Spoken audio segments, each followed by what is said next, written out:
जय भीम, जय गुरुदेव, नमो बुद्धाय।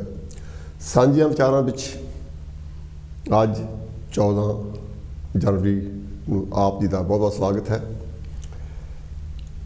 नवा साल लंघ गया, सारे सैलीब्रेटिव दिन लंघ गए। कल लोहड़ी सी, लोहड़ी भी लोगों ने खूब सैलीब्रेट की, वो भी लंघ गई। अज जिंदगी थोड़ी जी नॉर्मल है। कुछ लोग तो हले भी लोहड़ी मनाई जाते होंगे, पर मसले जिहड़े साडे आ, असीं जदों कोई दिन हुंदा खुशी मनाउण दा असीं खूब खुशियां मनाउने आ, लेकिन खुशियां दे नाल नाल जिहड़े साडे मसले आ उन्हां नूं गाहे बगाहे असीं अखों परोखे करदे रहिंदे आ। जिहड़ा अज दा विशा मैं डिस्कस करना है, जिह ते विचार साझी करनी आपां सारिआं ने, वो ये है कि आप जिन्ने भी भारतीय खिते के लोग हाँ, चाहे वो पाकिस्तान होवे, चाहे वो बांग्लादेश होवे, चाहे वो भारत होवे, इत्थों तक नाल दे गुआढ़ी मुल्क भी जिहड़े हैगे आ, उन्हां दी समस्या इक्को ही आ कि असीं भावें 50-60 साल इंग्लैंड विच रिंदे नूं हो गए, इत्थे काम कीते, इत्थे सानूं पेंशनां हो गईयां, इत्थे साडीआं प्रॉपर्टियां, ना असीं जाना ते ना साडे जाण दी कोई चाहत आ। अजकल मसला जिहड़ा बहुत गंभीर रूप धारण कर रहा है, इस विषय नूं अज डिस्कस करने लई ते विचार करने लई मैनूं 2-3 शख्सियतां ने जिक्र किया कि ते गलबात करो भी यह मसला इत्ते विचारिया नहीं जाता कुछ भी। मसला है कि भारतीय लोगों के या भारतीय खिते के लोगों में, जे मैं आने वाले वक्त भी जे भारतीय कला कह देवां, मेरा मतलब तां भी भारतीय खिता ही आ। साडे पहली गल तो जिहड़े बच्चे आ वो इत्थे पढ़े, इत्थे उन्होंने डिग्रियां कीतियां, इत्थे वो काम करदे, इत्थे उन्होंने ब्याह कराए। असीं उन्हां ते भारतीय समाज की जिहड़ी बनतर आ उहनूं भारू करने की कोशिश कर रहे हैं। ਉਹਦੇ ਨਾਲ ਕੀ ਹੋ ਰਿਹਾ कि ਜਿਹੜੇ ਬੱਚਿਆਂ ਦੇ ਵਿਆਹ ਇੱਥੇ, ਪਹਿਲੀ ਤਾਂ ਗੱਲ ਆ ਬੱਚੇ ਵਿਆਹ ਕਰਾਉਣ ਨੂੰ ਮੰਨਦੇ ਨਹੀਂ। ਜੇ ਮੰਨ ਜਾਣ ਤਾਂ ਉਹਨਾਂ ਦੀ ਕੰਡੀਸ਼ਨ ਹੁੰਦੀ ਆ ਕਿ ਵੀ ਮੈਂ ਪਹਿਲਾਂ ਇਸ ਕਾਬਲ ਹੋਣਾ, ਮੈਂ ਆਪਣਾ ਪਹਿਲਾਂ ਘਰ ਲੈਣਾ, ਜਾਂ ਪਹਿਲਾਂ ਮੈਂ ਜੌਬ ਕਰਨੀ ਆ। ਜਾਣੀ ਮਾਪਿਆਂ ਦੀ ਵਿਆਹ ਦੇ ਬਾਰੇ 'ਚ ਬਹੁਤ ਘੱਟ ਸੇ ਰਹਿ ਜਾਂਦੀ ਆ, ਬੱਚੇ ਓਵਰ ਰੂਲ ਕਰ ਜਾਂਦੇ ਪੇਰੈਂਟਸ ਨੂੰ। ਵਿਆਹ ਕਰਨ ਤੋਂ ਬਾਅਦ ਵਿੱਚ ਜਿਹੜਾ ਮਸਲਾ ਸਾਹਮਣੇ ਆਉਂਦਾ ਹੈ ਉਹ ਹੈ ਕਿ ਵਿਆਹ ਨਾ ਨਿਭਣ ਦੀ ਗੱਲ।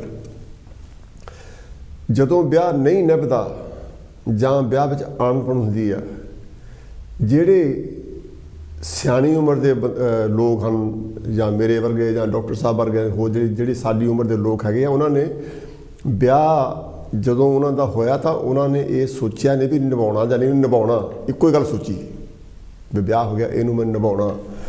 ਉਹਦੇ ਵਿੱਚ ਇਫ ਜਾਂ ਬਟਸ ਨਹੀਂ ਆਏ, ਉਹਦੇ ਵਿੱਚ ਉਤਰਾਅ ਚੜਾਅ ਬੇਸ਼ੱਕ ਆਏ, लड़ाई झगड़े बेशक होए, लेकिन उन्हें ब्याह नूं तोड़न बारे सुपना तक भी नहीं लिया। पर अजकल बच्चों बच्चे नहीं निभया, कोई गल नहीं, चलो तुसीं अपने घर मैं अपने घर। ये मसला कितना गंभीर है, जिन्ना गुजरदी है उन्होंने पता। मैं अपनी जान पछाण दे विच जिन्हां लोगों ने मैनूं इस विषय नूं टच करने लई जां इहनूं छूण लई इत्ते गलबात करने लई कहा, ਉਹ ਜਦੋਂ ਗੱਲ ਕਰਦੇ ਆਪਣੇ ਬੱਚਿਆਂ ਬਾਰੇ ਚਾਹੇ ਬੱਚੇ ਬਾਰੇ ਤਾਂ ਉਹਨਾਂ ਦੇ ਅੱਖਾਂ ਵਿੱਚ ਪਾਣੀ ਆ ਜਾਂਦਾ ਕਿ ਇੰਨਾ ਦਰਦਨਾਕ ਇਹ ਮਸਲਾ ਹੁੰਦਾ। ਹਾਲਾਂਕਿ ਬਹੁਤ ਸਾਰੇ ਕੇਸਾਂ ਵਿੱਚ ਜਿਹੜੇ ਵਿਆਹ ਆ ਉਹ ਮਾਪੇ ਨਹੀਂ ਕਰਦੇ, ਮਾਪੇ ਵੱਧ ਤੋਂ ਵੱਧ ਇੰਟਰੋਡਿਊਸ ਕਰਦੇ ਆ ਬੱਚਿਆਂ ਨੂੰ। ਉਹਨਾਂ ਦੀ ਯੈਸ ਜਾਂ ਨੋ ਹੁੰਦੀ ਆ। ਬਹੁਤ ਵਾਰੀ ਹੁੰਦਾ ਕਿ ਬੱਚੇ ਕਹਿੰਦੇ ਆ ਕਿ ਮੈਂ ਲੜਕੀ ਦੇਖੀ ਹੋਈ ਜਾਂ ਮੈਂ ਲੜਕਾ ਦੇਖਿਆ, ਉਹਨਾਂ ਵਿਆਹ ਕਰਾਉਣਾ, ਅਤੇ ਉਹ ਮਾਪੇ ਮੰਨ ਜਾਂਦੇ ਆ ਚਲੋ ਜੇ ਮੇਰੀ ਔਲਾਦ ਸੁਖੀ ਆ ਤਾਂ ਮੈਂ ਸਭ ਕੁਛ ਠੀਕ ਆ। ਔਰ ਉਹ ਹਾਲਾਂਕਿ ਸਾਡੇ ਵਿੱਚ ਬਹੁਤ ਮਸਲਾ ਆ ਕਿ ਕਾਸਟ ਨੂੰ ਲੈ ਕੇ ਅਸੀਂ ਵਿਆਹ ਕਈ ਲੋਕ ਮੰਨਦੇ ਕਈ ਨਹੀਂ ਮੰਨਦੇ, ਲੇਕਿਨ ਜਿਹੜੇ ਮਾਂ ਬਾਪ ਆ ਉਸ ਗੱਲ ਨੂੰ ਵੀ ਸਵੀਕਾਰ ਕਰ ਲੈਂਦੇ ਵੀ ਠੀਕ ਆ, ਜੇ ਸਾਡਾ ਬੱਚਾ ਸੁਖੀ ਆ ਤਾਂ ਅਸੀਂ ਵੀ ਸੁਖੀ ਆ। ਪਰ ਜਦੋਂ ਕੋਈ ਗੱਲ ਸਮਝਾਉਣ ਦੀ ਕੋਸ਼ਿਸ਼ ਕਰਦਾ ਕਿ ਸਮਾਜਿਕ ਤੌਰ 'ਤੇ ਅਸੀਂ ਹੋਰ ਆ ਉਹ ਹੋਰ ਆ, ਤਾਂ ਅਸੀਂ ਉਸ ਗੱਲ ਨੂੰ ਮੰਨਦੇ ਨਹੀਂ। ਉਹ 'ਤੇ ਅਸੀਂ ਬਹਿਸ ਕਰਦੇ ਇਟਸ ਮਾਈ ਲਾਈਫ ਜਾਂ ਆਮ ਇਨ ਲਵ। ਉਹਦੇ ਨਾਲ फिर जदों गल नहीं तुरे चढ़ती, जदों ये डर हुंदा कि बच्चा कोई अपने आप को कुछ कर ना लवे, कोई खा ना लवे जां डिप्रैस ना हो जाए, बच्चों की खुशी ली आपां सारे वो जिहड़ी उहदी कंडीशन वो स्वीकार करके ब्याह कर दिंदे आ। ब्याह होने के बाद जदों नहीं निभदी, असीं ये नहीं कहते भी उन्हें अपनी मर्जी ना करा जिद्दां मर्जी करन, असीं फिर भी पूरी बाह लाउने आ कि जिहड़े बच्चों की जिंदगी है वो बनी रहे और उनका प्यार मुहब्बत किसी नाल री बरकरार किया जाए, ताकि जिहड़ी अणचण हैगी आ ये साडे समाज ये अलाउ नहीं करती। ਉਹਦੇ ਲਈ ਅਸੀਂ कितना कामयाब ਹੁੰਦੇ ਆ कितना नहीं ਹੁੰਦੇ, ਇਹ ਬੱਚਿਆਂ ਤੇ ਨਿਰਭਰ ਕਰਦਾ ਹੁੰਦਾ ਕਿ ਬੱਚੇ ਕਿੰਨਾ ਸੀਰੀਅਸਲੀ ਤੁਹਾਡੀ ਗੱਲਬਾਤ ਨੂੰ ਲੈਂਦੇ ਆ, ਜੋ ਤੁਸੀਂ ਸਮਝਾਉਂਦੇ ਆ ਉਹਨੂੰ ਕਿੰਨਾ ਕੁ ਸਮਝਦੇ ਆ। ਇਹ ਵਿਸ਼ਾ ਵੀ ਜਿਹੜੇ ਵਿਆਹ ਇੰਨੇ ਪੰਜਾਬੀਆਂ ਵਿੱਚ, ਭਾਰਤੀਆਂ ਵਿੱਚ ਜਾਂ ਭਾਰਤੀ ਖਿੱਤੇ ਵਿੱਚ ਇੰਨੇ ਟੁੱਟ ਰਹੇ ਆ, ਇਹਦੇ ਕੀ ਕਾਰਨ ਆ, ਕਿੱਥੇ ਅਸੀਂ ਫੇਲ ਹੋਏ ਆ, ਕਿਹੜੀ ਗੱਲ ਨੂੰ ਸੁਧਾਰ ਕਰਨਾ ਚਾਹੀਦਾ, ਕਿਹੜੀ ਵਿਚਾਰਧਾਰਾ ਸਾਨੂੰ ਉਹ ਪੁਰਾਣੀ ਛੱਡ ਕੇ ਨਵੀਂ ਅਪਣਾਉਣੀ ਚਾਹੀਦੀ ਆ, ਕਿਹੜੀ ਸਾਨੂੰ ਨਵੀਂ ਨਹੀਂ ਅਪਣਾਉਣੀ ਚਾਹੀਦੀ। ਇਹ 'ਤੇ ਆਪਾਂ ਵਿਚਾਰ ਕਰਨੀ ਆ। ਤੁਸੀਂ ਕਾਲ ਕਰ ਸਕਦੇ ਆ ਜਦੋਂ ਵੀ ਤੁਹਾਡਾ ਦਿਲ ਕਰੇ। ਨੰਬਰ ਤੁਹਾਨੂੰ ਪਹਿਲਾਂ ਪਤਾ, ਮੈਂ ਫਿਰ ਵੀ ਰਿਪੀਟ ਕਰ ਦਿੰਦਾ 0300770246। ਤੁਸੀਂ ਇਹ ਕਾਲ ਕਰਕੇ ਇਹਦੇ 'ਤੇ ਵਿਚਾਰ ਆਪਣੇ ਦੇ ਸਕਦੇ ਆ। ਬਹੁਤ ਸਾਰੇ ਦੁਖੀ ਹੋਣਗੇ, ਬਹੁਤ ਸਾਰੇ ਬੰਦੇ ਸ਼ਾਇਦ ਵੀ ਰੱਖਦਾ ਹੋਊਗਾ ਵੀ ਮਸਲਾ ਤਾਂ ਹੈਗਾ ਪਰ ਇੰਨਾ ਗੰਭੀਰ ਨਹੀਂ, पर जिन्होंने गुजरती है उन्होंने लिए यह बहुत गंभीर मसला।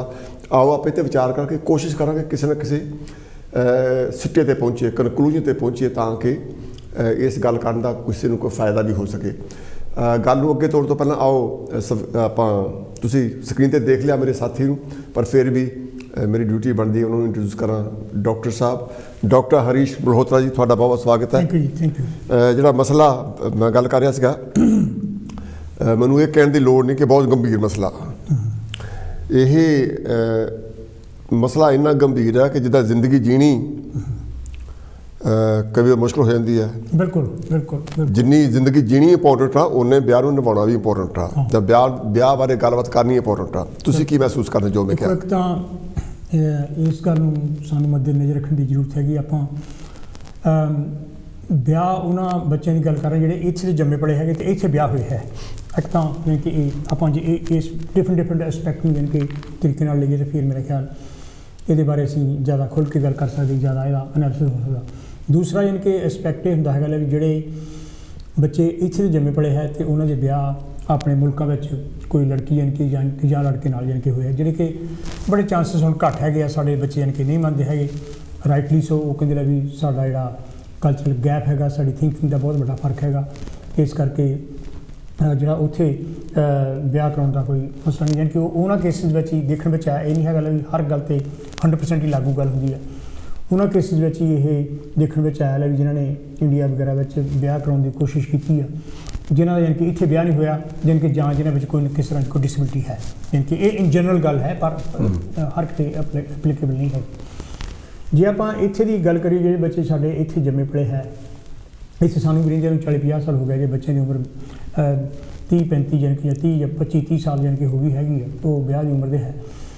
तो जदों यानी कि असीं उन्हां नाल गल करदे हैगे आ, पहले गल कर फिर कॉल ठीक है, हाँ कॉल लैनी असीं एक मिनट यानी कि मैं गल फिनिश कर लैंदे हो भी। एक तो यह हैगा भी ओह जिहड़ा इत्थे दा कल्चर हैगा वो डोमीनेटिंग कल्चर का बच्चों ते बहुत बड़ा असर हैगा। वो देखते हैं भी इत्थे गोरे उन्होंने ब्याह किद्दां हुंदे, क्योंकि गोरियां के ब्याहां दी जिहड़ी तिड़कण की गल हैगी है जां ब्याह ना कामयाब होने की जिहड़ी गल हैगी वो 35 to 50% है, तो साडी भी इदों घट नहीं है। तो ਉਹਦੇ ਨਾਲ ਜਾਣੀ ਕਿ ਇਹ ਹੁੰਦਾ ਹੈਗਾ ਵੀ ਉਹ ਬੱਚੇ ਲਵ ਯੂ ਜਾਣੀ ਕਿ ਪਹਿਲਾਂ ਹੁੰਦਾ ਹੈਗਾ। ਇੱਕ ਤਾਂ ਉਹਨਾਂ 'ਤੇ ਇਹਦਾ ਡੋਮੀਨੇਟਿੰਗ ਕਲਚਰ ਦਾ ਬਹੁਤ ਵੱਡਾ ਇਨਫਲੂਐਂਸ ਹੈਗਾ। ਦੂਸਰਾ ਯਾਨੀ ਕਿ ਜਿਹੜਾ ਹੈਗਾ ਉਹਨਾਂ ਨੂੰ ਜਾਤ ਪਾਤ ਦਾ ਇੰਨਾ ਜ਼ਿਆਦਾ ਨਹੀਂ ਪਤਾ ਹੈਗਾ ਕਿ ਜਦੋਂ ਯਾਨੀ ਕਿ ਅਸੀਂ ਜਾਤ ਪਾਤ ਦਾ ਵੀ ਚੱਕਰ ਚਲਾਉਣੇ ਹੈਗੇ ਤਾਂ ਉਹ ਉਦੋਂ ਨਹੀਂ ਮੰਨਦੇ, ਪਰ ਬਾਅਦ ਵਿੱਚ ਜਿਹੜੇ ਉਹਨਾਂ ਦੇ ਰਿਸ਼ਤੇਦਾਰ ਹੈਗੇ ਆ ਜਦੋਂ ਉਹ ਤਾਨੇ ਮਿਹਣੇ ਦੇਣ ਲੱਗ ਪੈਂਦੇ ਹੈਗੇ ਆ ਤੇ ਫਿਰ ਜਿਹੜੀ ਗੱਲ ਹੈਗੀ ਆ ਉਹ ਜ਼ਿਆਦਾ ਇਨਕੇ ਖਰਾਬ ਹੁੰਦੀ ਹੈ। ਮੇਰੇ ਖਿਆਲ ਕਾਲ ਪਹਿਲਾਂ ਲੈ ਲਈਏ ਤੇ ਉਦੋਂ ਬਾਅਦ ਆਈ ਵਿਲ ਕੰਟੀਨਿਊ। ਹਾਂਜੀ ਹੈਲੋ ਕਾਲ, ਹੈਲੋ ਜੀ ਕੌਣ ਤੇ ਕਿੱਥੋਂ ਬੋਲਦੇ? ਸਵਾਗਤ ਤੁਹਾਡਾ ਜੀ। ਹਾਂਜੀ ਜੈ ਗੁਰਦੇਵ ਜੀ। ਹਾਂਜੀ ਜੈ ਗੁਰਦੇਵ ਜੀ। ਮੈਂ ਰਬਾਨ ਸਾਹਿਬ ਬੋਲ ਰਿਹਾ। ਹਾਂਜੀ ਹਾਂਜੀ ਰਬਾਨ ਸਿੰਘ ਕੀ ਕਹਿਣਾ ਚਾਹੋਗੇ? ਇਹ ਟੌਪਿਕ ਤੁਸੀਂ ਪਹਿਲਾਂ ਵੀ ਡਿਸਕਸ ਕੀਤਾ ਸੀ, ਲੇਕਿਨ ਮੈਂ ਜਿਹੜੀ ਹੁਣ ਦੁਬਾਰਾ ਤੁਸੀਂ ਲੈ ਕੇ ਆਏ ਟੌਪਿਕ, ਮੈਂ ਇੱਕ ਦੋ ਗੱਲਾਂ ਕਹਿਣੀਆਂ ਚਾਹੁੰਦਾ। ਇਹ ਹੈ ਕਿ ਪਹਿਲਾਂ ਤਾਂ ਇਸ ਕੰਟਰੀ ਦੇ ਵਿੱਚ ਇਹ ਕੰਟਰੀ ਲਵ ਫ੍ਰੀ ਨੇਸ਼ਨ ਹੈ। ਲੜਕੀ ਲੜਕੇ ਇੱਕ ਦੂਜੇ ਨਾਲ ਪਿਆਰ ਮੁਹੱਬਤ ਕਰਕੇ ਵਿਆਹ ਕਰਵਾ ਸਕਦੇ ਆ ਜੇ ਉਹ ਬਾਲਗ ਹੋਣ ਤਾਂ। ਦੂਜਾ, ਇਹ ਕੰਟਰੀ ਐਫਲੂਐਂਟ ਸੋਸਾਇਟੀ ਹੈ, ਫਾਈਨੈਂਸ਼ੀਅਲੀ ਇੰਡੀਪੈਂਡੈਂਟ ਹੈ ਲੋਕ, ਯੰਗਸਟਰ ਵੀ ਹੈਗੇ ਜਿਹੜੇ ਕੰਮ ਕਰਦੇ। ਇੱਥੇ ਦੀ ਜਿਹੜੀ ਸੋਸਾਇਟੀ ਸੀ ਉਹ 'ਚ ਇਹ ਸੀ ਵੀ 16 ਸਾਲ ਤੱਕ ਬੱਚਾ ਘਰ ਰਹਿੰਦਾ ਸੀ। ਜਦੋਂ 16 ਸਾਲ ਤੋਂ ਬਾਅਦ ਹੋ ਜਾਂਦਾ ਸੀ ਤਾਂ ਮਾਂ ਪਿਓ ਨੂੰ ਕਹਿੰਦੇ ਸੀ ਵੀ ਤੂੰ ਜਾਂ ਤੇ ਜੇ ਤੂੰ ਪੜ੍ਹਨਾ ਤਾਂ ਪੜ੍ਹ ਲਾ, ਨਹੀਂ ਤਾਂ ਕੰਮ ਕਰ, ਔਰ ਸਾਡੀ ਜਿਹੜੀ ਬਿਲਸ ਹੈਗੇ ਉਹਦੇ 'ਚ ਕੰਟਰੀਬਿਊਟ ਕਰ। ਇੱਕ ਤਾਂ ਇਹ ਇਹਨਾਂ ਦਾ ਸਿਸਟਮ ਹੈ। ਹੁਣ ਗੱਲ ਇਹ ਹੈ ਕਿ ਜੇ ਅਸੀਂ ਇਸ ਕੰਟਰੀ 'ਚ ਰਹਿਣਾ ਤਾਂ ਸਾਨੂੰ ਇਸ ਕੰਟਰੀ ਦੇ ਸਿਸਟਮ ਜਿਹੜੇ ਆ ਉਹਨੂੰ ਵੀ ਘੋਖਣਾ ਪਏਗਾ। ਬਿਲਕੁਲ ਬਿਲਕੁਲ। ਜੇ ਅਸੀਂ ਨਹੀਂ ਘੋਖਦੇ ਤਾਂ ਜਿਹੜੀਆਂ ਆਪਾਂ ਗੱਲਾਂ ਕਰਦੇ ਆ ਉਹ ਹੋਣਗੀਆਂ। ਐਬਸੋਲੂਟਲੀ। ਸਭ ਤੋਂ ਵੱਡੀ ਪ੍ਰੋਬਲਮ ਜਿਹੜੀ ਆ ਕਿ ਜਿਹੜੇ ਸਾਡੇ ਪੇਰੈਂਟਸ ਆ, ਫਰਜ਼ ਕਰ ਲਓ ਜਿਹੜੇ ਬਜ਼ੁਰਗ ਆ, ਉਹ ਹਾਲੇ ਵੀ ਪਿਛੋਕੜ ਨੂੰ ਫੜ ਕੇ ਬੈਠੇ ਆ। ਜਿੱਦਾਂ ਹੁਣ ਤੁਸੀਂ 60 ਸਾਲ ਹੋ ਗਏ ਕਈਆਂ ਨੂੰ, ਹੁਣ 60 ਸਾਲ ਬਹੁਤ ਤਕਰੀਬਨ 3 ਜਨਰੇਸ਼ਨ ਨਿਕਲ ਜਾਂਦੀਆਂ। ਬਿਲਕੁਲ ਬਿਲਕੁਲ ਬਿਲਕੁਲ। ਤੇ ਉਹ ਜਿਹੜੇ ਬਜ਼ੁਰਗ ਆ ਉਹਨਾਂ ਨੇ ਇਹਦਾ ਮਤਲਬ ਇਹ ਕਿ ਆ ਕੇ ਇੱਥੇ ਕੁਝ ਸਿੱਖਿਆ ਨਹੀਂਗਾ, ਉਹਦੇ ਨਾਲ ਪ੍ਰੋਬਲਮਸ ਕ੍ਰੀਏਟ ਹੁੰਦੀਆਂ। ਦੂਜੀ ਗੱਲ ਜਿਹੜੀ ਹੈ ਕਿ ਜਦੋਂ ਤੁਸੀਂ ਬੱਚੇ ਨੂੰ ਪੜ੍ਹਾਉਂਦੇ ਆ ਔਰ ਕਾਲਜਿਸ ਔਰ ਯੂਨੀਵਰਸਿਟੀਜ਼ ਖਾਸ ਤੌਰ ਜੋ ਜਾਂਦੇ ਆ, ਤੇ ਇੱਥੇ ਦੇ ਜਿਹੜੀ ਕਮਿਊਨਿਟੀ ਆ ਉਹ ਅਮੀਰ ਲੋਕ ਹੀ ਯੂਨੀਵਰਸਿਟੀ ਜਾਂਦੇ ਸੀਗੇ, ਆਮ ਬੰਦੇ ਨਹੀਂ ਸੀ ਜਾਂਦੇ। ਹੁਣ ਥੋੜਾ ਜਿਹਾ ਗਵਰਨਮੈਂਟ ਨੇ ਫਰਕ ਪਾਤਾ ਵੀ ਜਿਹੜਾ ਆਊਟਸਟੈਂਡਿੰਗ ਸਟੂਡੈਂਟ ਆ ਉਹ ਜਾ ਸਕਦਾ ਤੇ ਅਸੀਂ ਉਹਦੀ ਮਦਦ ਕਰਨ ਨੂੰ ਤਿਆਰ ਆ। ਮੈਨੂੰ ਯਾਦ ਹੈ ਕਿ ਜਦੋਂ ਮੇਰੀ ਲੜਕੀ ਜਾਂ ਮੇਰਾ ਲੜਕਾ ਯੂਨੀਵਰਸਿਟੀ ਗਿਆ ਸੀ ਤਾਂ ਮੈਨੂੰ 50% ਪੈਸੇ ਦੇਣੇ ਪਏ ਸੀਗੇ। ਸੋ ਕਹਿਣ ਦਾ ਭਾਵ ਹੈ ਕਿ ਜਦੋਂ ਬੱਚੇ ਸਟੂਡੈਂਟ ਉਸ ਲੈਵਲ ਤੇ ਜਾਂਦੇ ਆ ਤਾਂ ਬੜੇ ਮਿਲੀਨੀਅਰ ਦੇ ਬੱਚਿਆਂ ਦੇ ਨਾਲ ਉਹਨਾਂ ਦੀ ਸੁਸਾਇਟੀ ਬਣ ਜਾਂਦੀ ਹੈ ਔਰ ਹਰ ਤਰ੍ਹਾਂ ਦੀ ਖੁੱਲ੍ਹ ਹੁੰਦੀ ਹੈ, ਸ਼ਰਾਬ ਪੀਣੀ, ਰੈਸਟੋਰੈਂਟ ਜਾਣਾ, ਫੰਕਸ਼ਨ ਆਹ ਕਰਨੇ ਉਹ ਕਰਨੇ, ਪਲੱਸ ਜਿਹੜੇ ਕਿ ਤੁਸੀਂ ਕਿਰਾਇਆ ਮਕਾਨ ਲੈਣਾ ਉਹਦਾ ਕਿਰਾਇਆ ਵੀ ਦੇਣਾ। ਉਹ ਜਿਹੜਾ ਸਿਸਟਮ ਹੈ ਜਿਸ ਚੋਂ ਨਿਕਲਦੇ ਆ, ਉਹ ਜਿਹੜੀ ਉਹਦੀ ਸੋਸ਼ਲਾਈਜੇਸ਼ਨ ਹੁੰਦੀ ਆ ਉਹ ਬੜੀ ਹਾਈ ਲੈਵਲ ਹੁੰਦੀ ਆ, ਤੇ ਉਹ 3-4 ਸਾਲ 5 ਸਾਲ ਜਦੋਂ ਰਹਿੰਦੇ ਆ ਤਾਂ ਉਹ ਇੱਕ ਹੈਬਿਟ ਜਿਹੀ ਬਣ ਜਾਂਦੀ ਹੈ, ਜਿਹੜੀ ਕਿ ਆ ਕੇ ਜਦੋਂ ਪੇਰੈਂਟਸ ਦੇ ਘਰ ਆਉਂਦੇ ਆ ਤਾਂ ਉਹ ਵੀ ਇੱਕ ਪ੍ਰੋਬਲਮ ਕ੍ਰੀਏਟ ਕਰਦੀ ਹੈ, ਫਾਈਨੈਂਸ਼ੀਅਲ ਪ੍ਰੋਬਲਮ ਕ੍ਰੀਏਟ ਕਰਦੀ ਹੈ। ਮੈਨੂੰ ਯਾਦ ਹੈ ਕਿ ਇੱਥੇ ਸਾਡੇ ਇੱਕ ਦੋਸਤ ਸੀਗੇ, ਪ੍ਰੋਫੈਸਰ ਸੀ, ਉਹਨਾਂ ਦਾ ਲੜਕਾ ਡੈਂਟਿਸਟ ਸੀਗਾ, 1-2 ਸਰਜਰੀ ਵੀ ਸੀ। ਉਹਨਾਂ ਨੇ ਆਪਣੇ ਲੜਕੀ ਦੀ ਇੱਕ ਲੜਕੀ ਦੀ ਸ਼ਾਦੀ ਕਰਵਾਤੀ ਜਿਹੜੀ ਚਾਰਟਰਡ ਅਕਾਊਂਟੈਂਟ ਸੀ। ਅੱਛਾ, ਉਹ ਇੱਕ ਦਿਨ ਜਾਣਾ ਪਸੰਦ ਕੀਤਾ, ਸਾਰਾ ਕੁਝ ਕੀਤਾ। ਵੁੱਡ ਯੂ ਬਿਲੀਵ ਉਹਨੇ ਤਕਰੀਬਨ ਉਸ ਜ਼ਮਾਨੇ, ਬਹੁਤ ਪੁਰਾਣੀ ਗੱਲ ਹੈ, 30,000 ਪਾਉਂਡ ਲਾਇਆ ਵਿਆਹ ਤੇ ਲੜਕੇ ਵਾਲਿਆਂ ਨੇ ਇਕੱਲਾ। ਲੜਕੀ ਵਾਲਿਆਂ ਨੇ ਕਿੰਨਾ ਲਾਇਆ ਉਹਦੇ ਮੈਨੂੰ ਵੀ ਪਤਾ। ਔਰ ਉਹ 3 ਮਹੀਨੇ ਬਾਅਦ ਉਹਨਾਂ ਦਾ ਡਿਵੋਰਸ ਹੋ ਗਿਆ ਔਰ ਉਹ ਮੁੰਡੇ ਦੀ ਮਾਂ ਪਾਗਲ ਹੋਈ ਫਿਰਦੀ ਸੀ। ਅਸੀਂ ਬਹੁਤ ਕੋਸ਼ਿਸ਼ ਕੀਤੀ ਕਿ ਇਹਨੂੰ ਤਸੱਲੀ ਦਈਏ, ਪਰ ਜਿਹੜੀ ਮਾਂ ਹੁੰਦੀ ਹੈ ਨਾ ਉਹ ਇਮੋਸ਼ਨਲ ਇੰਨੀ ਹੋ ਗਈ ਕਿ ਉਹ ਪਾਗਲ ਹੋਣੀ ਫਿਰਦੀ ਸੀ। ਮੇਰੇ ਕਹਿੰਦਾ ਭਾਵ ਹੈ ਅਗਰ ਅਸੀਂ ਇਸ ਕੰਟਰੀ 'ਚ ਰਹਿਣਾ ਆ ਤਾਂ ਸਾਨੂੰ ਇੱਥੇ ਦੀਆਂ ਜਿਹੜੀਆਂ ਸੁਸਾਇਟੀ ਦੀਆਂ ਜੋ ਵੀ ਇਹਨਾਂ ਦੇ ਤੌਰ ਤਰੀਕੇ ਆ, ਟ੍ਰੈਡੀਸ਼ਨਸ ਹੈਗੀਆਂ, ਉਹਨਾਂ ਨੂੰ ਵੀ ਘੋਖਣਾ ਪਏਗਾ। ਜੇ ਅਸੀਂ ਨਹੀਂ ਘੋਖਦੇ ਤਾਂ ਅਸੀਂ ਆਪਣੇ ਆਪ ਨੂੰ ਧੋਖੇ 'ਚ ਰੱਖਦੇ ਹਾਂ। ਧੰਨਵਾਦ। ਬਹੁਤ ਧੰਨਵਾਦ ਤੁਹਾਡਾ। ਉਹਨਾਂ ਨੇ ਸ਼ੁਰੂ 'ਚ ਗੱਲ ਕੀਤੀ ਸੀ ਕਿ ਪਹਿਲਾਂ ਵੀ ਆਪਾਂ ਲੈ ਕੇ ਆ ਚੁੱਕੇ ਇਹ। ਆਫ ਕੋਰਸ ਮੈਨੂੰ ਇਸ ਚੀਜ਼ ਦਾ ਗਿਆਨ ਹੈ, ਅਸੀਂ ਪਹਿਲਾਂ ਗੱਲ ਇੱਥੇ ਕਰ ਚੁੱਕੇ ਹਾਂ, ਕਿਉਂਕਿ ਮਸਲਾ ਇੰਨਾ ਗੰਭੀਰ ਆ, ਇਹਨੂੰ ਜਿੰਨੀ ਵਾਰੀ ਵੀ ਆਪਾਂ ਗੱਲ ਕਰਾਂਗੇ ਇੱਥੇ ਬਿਲਕੁਲ ਥੋੜੀ ਹੈ ਨਵੇਂ ਤੱਥ ਸਾਹਮਣੇ ਆਉਣਗੇ। ਇਹ ਜਿਹੜਾ ਮਸਲਾ ਗੰਭੀਰ ਕਰਕੇ ਤੇ ਇਹਦਾ ਹੱਲ ਬਹੁਤ ਜ਼ਰੂਰੀ ਹੈ, ਸਾਨੂੰ ਸਾਰਿਆਂ ਨੂੰ ਸੋਚਣ ਦੀ ਲੋੜ ਹੈ। ਕਾਲਰ ਜੀ, ਹੈਲੋ ਜੀ, ਕੌਣ ਕਿੱਥੋਂ ਬੋਲਦੇ? ਤੁਹਾਡਾ ਸਵਾਗਤ ਹੈ ਬਹੁਤ ਜੀ। ਨਮਸਕਾਰ ਡਾਕਟਰ ਸਾਹਿਬ। ਹੈਲੋ, ਕੀ ਹਾਲ ਚਾਲ? ਠੀਕ ਠਾਕ ਹੋ? ਠੀਕ ਠਾਕ ਹੈ। ਹਾਂਜੀ, ਇਹ ਮੁੱਦਾ ਤੁਸੀਂ ਵਧੀਆ ਲੈ ਕੇ ਆਏ ਆ, ਪਰ ਇਹ ਮੁੱਦਾ ਜਿਹੜਾ ਘਰ ਦੀ ਕਹਾਣੀ ਆ, ਇਹ ਇੱਕ ਬੰਦੇ ਦੀ ਕਹਾਣੀ ਨਹੀਂ ਹੈਗੀ। ਦੇਖੋ, ਇੱਕ ਪਾਸੇ ਤਾਂ ਅਸੀਂ ਕਹਿੰਦੇ ਆ ਨਾ, ਜੋੜੀਆਂ ਜਿਹੜੀਆਂ ਲਿਖੀਆਂ ਉੱਪਰ ਵਾਲੇ ਨੇ ਲਿਖੀਆਂ ਕਿ ਉਹੀ ਹੋਣਾ ਜੋ ਕੁਝ ਹੋਣਾ, ਤੇ ਦੂਸਰੇ ਪਾਸੇ ਜਿਹੜੋ ਇਦਾਂ ਦੇ ਫਿਰ ਜਿਸ ਵੇਲੇ ਵਿਆਹ ਰਜਿਸਟਰਡ ਹੁੰਦਾ ਉਸ ਵੇਲੇ ਵਿਆਹ ਦੋਨਾਂ ਮੁੰਡੇ ਕੁੜੀ ਨੇ ਕਸਮ ਖਾਣੀ ਪੈਂਦੀ ਹੈ ਕਿ ਅਸੀਂ ਇੱਕ ਦੂਜੇ ਦਾ ਖਿਆਲ ਰੱਖਾਂਗੇ। ਅੱਜ ਤੋਂ ਮੈਂ ਇਹਨੂੰ ਹਸਬੈਂਡ ਔਰ ਮੈਂ ਇਹਨੂੰ ਵਾਈਫ ਸਮਝਦਾ ਵਾਂ ਤੇ ਇਹ ਮੈਨੂੰ ਹਸਬੈਂਡ ਸਮਝਦੀ ਆ, ਉਹ ਕੁੜੀ ਕਹਿੰਦੀ ਆ। ਇਹ ਉਹ ਤੋਂ ਬਾਅਦ ਫਿਰ ਜਿਹੜੀ ਗੜਬੜ ਹੁੰਦੀ ਆ, ਇਹਦਾ ਮਤਲਬ ਉਹ ਜਿਹੜੀ ਕਸਮ ਖਾਂਦੇ ਉਹ ਝੂਠੀ ਆ। ਉੱਥੇ ਅਗਰ ਕੋਈ ਵੀ ਇਸ ਰਿਸ਼ਤੇ ਨੂੰ ਤੋੜਦਾ, ਇਹਦਾ ਮਤਲਬ ਉਹ ਕਸਮ ਜਿਹੜੀ ਖਾਧੀ ਉਹ ਝੂਠੀ ਆ, ਉਹ ਬੰਦਾ ਇਨਸਾਨ ਤੇ ਝੂਠਾ ਆ। ਕਿਉਂਕਿ ਸਾਡੇ ਜਿਹੜੇ ਵਿਆਹ ਹੋਏ ਆ ਪੁਰਾਣੇ ਇੰਡੀਆ ਦੇ ਵਿੱਚ ਵੀ ਜਾਂ ਇੱਥੇ ਵੀ, ਜਿਹੜੇ ਜਿੱਦਾਂ ਸਾਡੀ ਤੁਹਾਡੀ ਏਜ ਦੇ ਹੈਗੇ ਆ, ਤੇ ਸਾਡਾ ਫਰਜ਼ ਸੀਗਾ ਕਿ ਅਸੀਂ ਇਹ ਫਰਜ਼ ਜਿਹੜਾ ਮਾਪੇ ਨੇ ਸਾਨੂੰ ਦਿੱਤਾ, ਇਹ ਸਾਡਾ ਫਰਜ਼ ਬਣਦਾ ਕਿ ਅਸੀਂ ਇਹਨੂੰ ਫਰਜ਼ ਪੂਰੀ ਜ਼ਿੰਦਗੀ ਨਿਭਾਈਏ। ਤੇ ਇਹ ਜਿਹੜੀ ਚੀਜ਼ ਹੈਗੀ ਹੈ ਸਾਨੂੰ ਦੇਖਣੀ ਪਏਗੀ। ਜਾਂ ਤਾਂ ਫਿਰ ਅਸੀਂ ਇੰਡੀਆ ਦੇ ਖਿਆਲ ਨਾਲ ਦੇਖੀਏ, ਜਾਂ ਫਿਰ ਇੱਥੇ ਦੇ ਖਿਆਲ, ਇੱਥੇ ਦੇ ਜਿਹੜੇ ਹੈਗੇ ਰਸਮ ਰਿਵਾਜ ਉਹਨਾਂ ਦੇ ਨਾਲ ਦੇਖੀਏ। ਕਿਉਂਕਿ ਇਹ ਤਾਂ ਜਿਹੜੀ ਚੀਜ਼ ਹੈਗੀ ਨਾ, ਇੱਥੇ ਦੇ ਬੱਚੇ ਜਿਹੜੇ ਪੜ੍ਹੇ ਲਿਖੇ ਇੱਥੇ ਆ, ਉਹਨਾਂ ਦੀ ਜਿਹੜੀ ਸੋਚਣੀ ਸਮਝਣੀ ਉਹ ਸਾਡੇ ਨਾਲੋਂ ਵੱਖਰੀ ਹੈ ਬਿਲਕੁਲ।